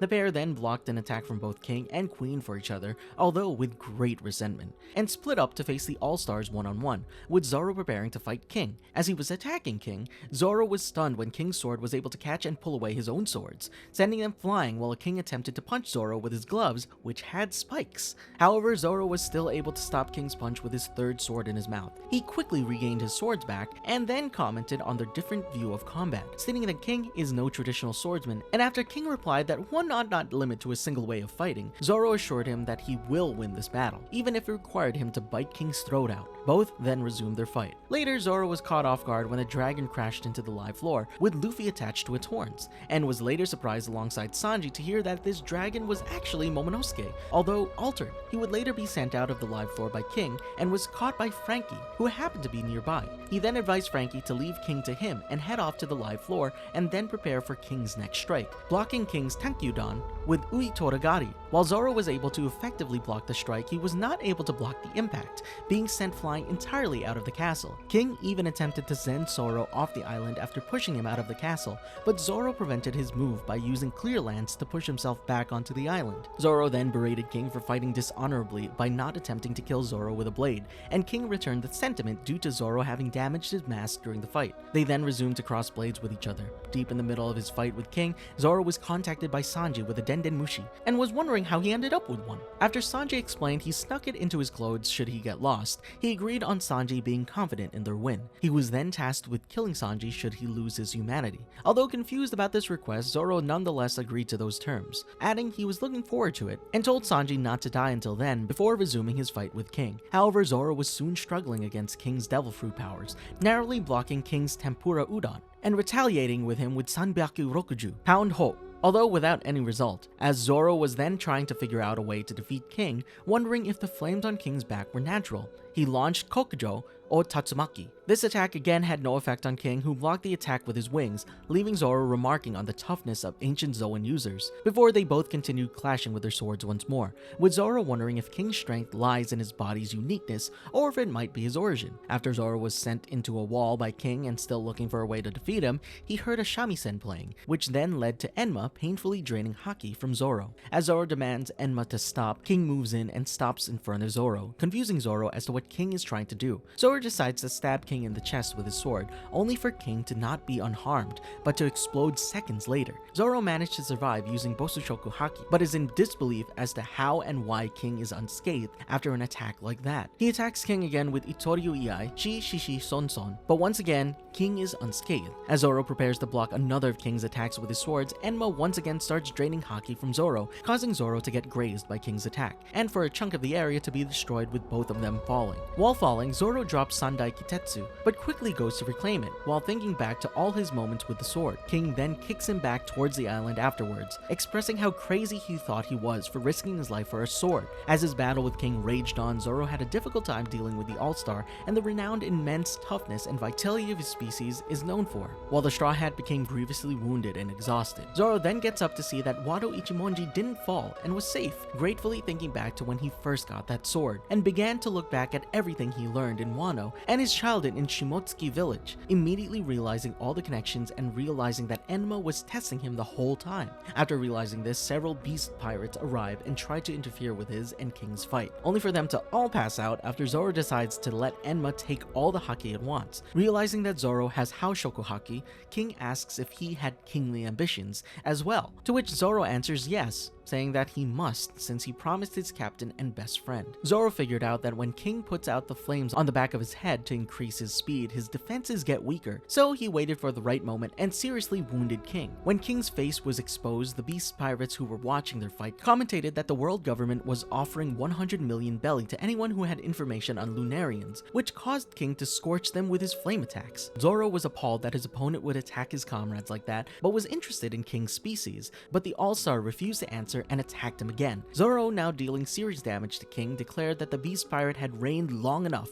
and ignored King's claims that Kaido would be the next pirate king. After Zoro correctly assumed that King was afraid of his attacks now, King tried finishing him off with Omori Karyudan, but Zoro was unfazed by this and used En-o Santoryu, Ipyaku Sanjo Hiryu Jigaku, and landed a destructive onslaught into King, defeating him while simultaneously slicing off half of the Lunarian's right wing. Still being midair, Zoro remembered the promise he made Luffy when he was defeated by Mihawk to never lose again. Remembering this, he declared that he shall become King of Hell if this is what it takes to keep him from losing. He then used his swords to push him back onto Onigashima. After reaching the top, Zoro finally succumbed to his fatigue and injuries from all the intense battling and passed out. As Zoro awakened sometime after the fight, he was confronted by a hooded Grim Reaper-like figure who was about to strike at him with a scythe. As a result of this encounter, Zoro was rendered unconscious, laying on his stomach while bleeding profusely. When Big Mom caused one of the bombs in the armory to detonate, large sections of Onigashima crumbled, including the ground beneath Zoro. As Zoro began to fall off the island, Frankie appeared and grabbed him with his extendable arm and later carried Zoro to Chopper for treatment. He and Luffy later laid unconscious outside the crash site of Onigashima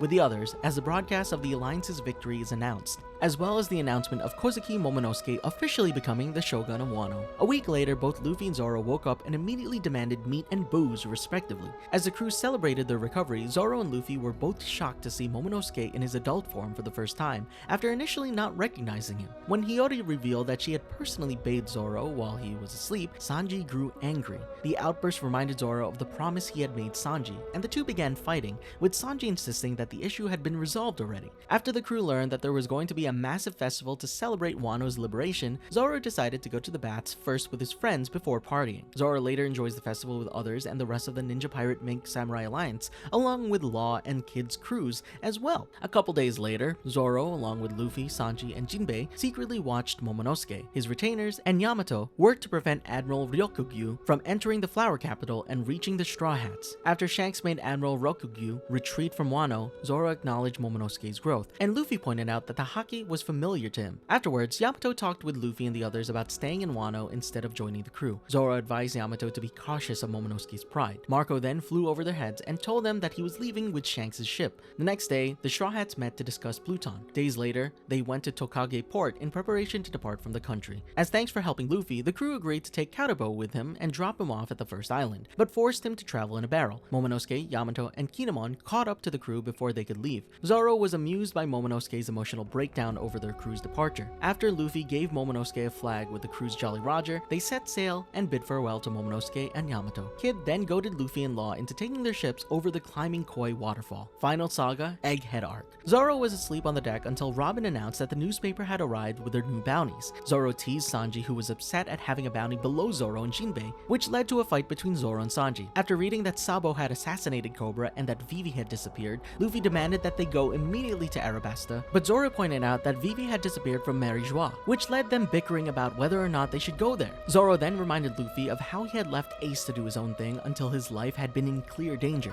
and suggested that they do the same for Vivi, which drew ire from Luffy, Nami, Chopper, and Sanji. As Zoro and Sanji restarted their fight, Robin read aloud the other events reported in the newspaper. Luffy then told his crew about his oath to Sabo and Ace, as well as about his dream for once he becomes the Pirate King, which surprised Zoro. Days later, the Thousand Sunny entered a turbulent and cold region of the sea and came across across a giant warm eddy. Zoro cut it open when they spotted and heard Bonnie trapped inside it. After the wind carried Chopper and Luffy off the ship, the mecha shark attacked the ship and ended up capsizing it. While Jinbe swam off to save Luffy, Chopper, and Bonnie, the ship and the rest of the crew were saved by Lilith and Vega Force 01. As the robot lifted them out of the water, Lilith explained the shark's purpose and malfunction and introduced herself. Lilith then demanded the pirates' valuables as the other sea beast weapons surfaced. Zoro watched quietly and prepared to attack them, but Shaka called Lilith and warned her about the danger that Zoro and the crew posed. Zoro had questions for Vegapunk, so Shaka ordered Lilith to bring the ship to Egghead. Once they reached the island's labo phase, Zoro and Brook remained behind to guard the ship, while the others followed Lilith into the lab. Zoro and Brook released Caribou and then sat down for tea. Caribou protested at being dropped off at a government island, but Zoro insisted that Caribou get off the ship. Zoro was napping when CP0 infiltrated the island and gained access to the labo phase. Upon seeing the Thousand Sunny docked in the labo phase, Kaku attacked the ship,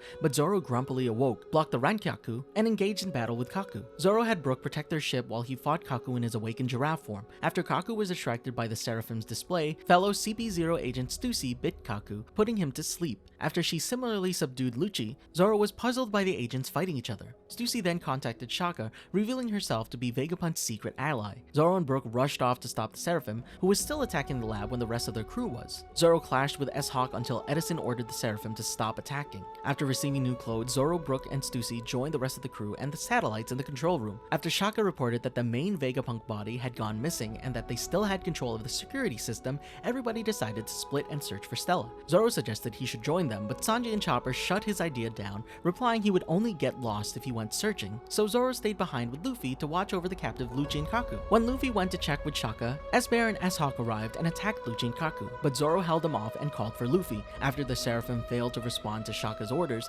Lucci and Kaku suggested that they all team up to take on the Seraphim, the idea of which disgusted Zoro and Luffy. Zoro doubted that they would let themselves be cuffed up again once they were freed. However, Luffy had already been convinced to set them free, though Zoro told him Kaku was lying to them. Their dispute was then interrupted by S-Hawk, who used a powerful flying slash attack against them, making Zoro realize that S-Hawk is using an artificial version of the Supa Supa no Mi, which is the devil fruit used by Daz Bones. When Zoro heard Nami screaming, he realized that all the Seraphim were let loose on everybody inside the laboratory and was extremely surprised when Lucci fell for an obvious stunt by Luffy. After evading an Ursus shock, both Luffy and Lucci attack S-Bear with Gomu Gomu no Kongon and Rokushiki Ogi Rokuogon, while Zoro teamed up with Kaku, both attacking S-Hawk with Rengoku Onigiri and Rankyaku Hakurai. However, all their best attacks were not very effective against the Seraphim, and they struggled to do any lasting damage against the Seraphim. It then, out of a sudden, occurred to Zoro that the Seraphim highly resembled King the Conflagration from the Beast's Pirates. To Shaka's surprise over Kaido having a Lunarian in his crew, Zoro only replied he didn't know what King really was. When Shaka told everybody King's background and that the Seraphim were created using King's lineage factor, Zoro told Luffy, Lucci, and Kaku to keep a close eye on the flames on the back of the Seraphim,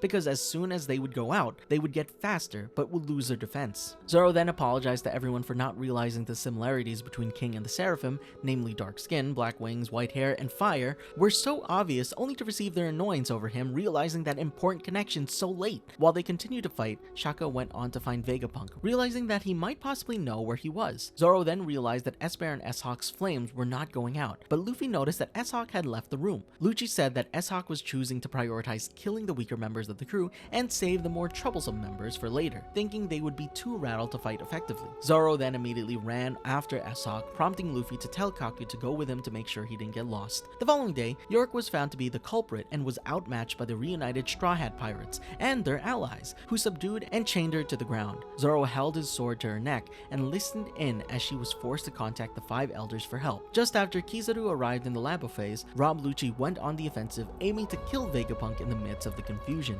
Stussy managed to block his attempt, and Zoro promptly attacked Lucci, calling him spineless for his tactics. The two then engaged in a fight, with both breaking out of the lab, with Zoro refusing to have additional help from Luffy in his fight against Lucci, telling him to focus on Kizaru alone. He then proceeded to mock Lucci for not being strong enough to face Luffy with his skills, to which Lucci menacingly replied, though it could be true, it would be enough to kill Zoro instead. During this fight with Lucci, the two, along with Luffy and Kizaru, suddenly felt the presence of J. Garcia Saturn, who then ordered the pacifistas to stop. As Zoro continued fighting Lucci, telling the agent he was in a hurry, Lucci mocked him by pointing out how their fight was holding up Zoro's crewmates. He continued to say they were fools for not cutting loose a member to save the rest of them, and that as long as they kept fighting, they would all be trapped here. Zoro retorted that he controlled how long the fight lasts, and not Lucci. As the fight continued on, all 5 of the 5 elders touched down on Egghead. Lucci knocked away one of Zoro's swords before questioning him about the strong haki popping up all over the island. As Zoro agreed with the strangeness of it, he suddenly overheard a communication from Sanji through Jinbei's contact about him apparently being a burden to the crew for taking his time with fighting Lucci. Zoro was silently enraged by the notion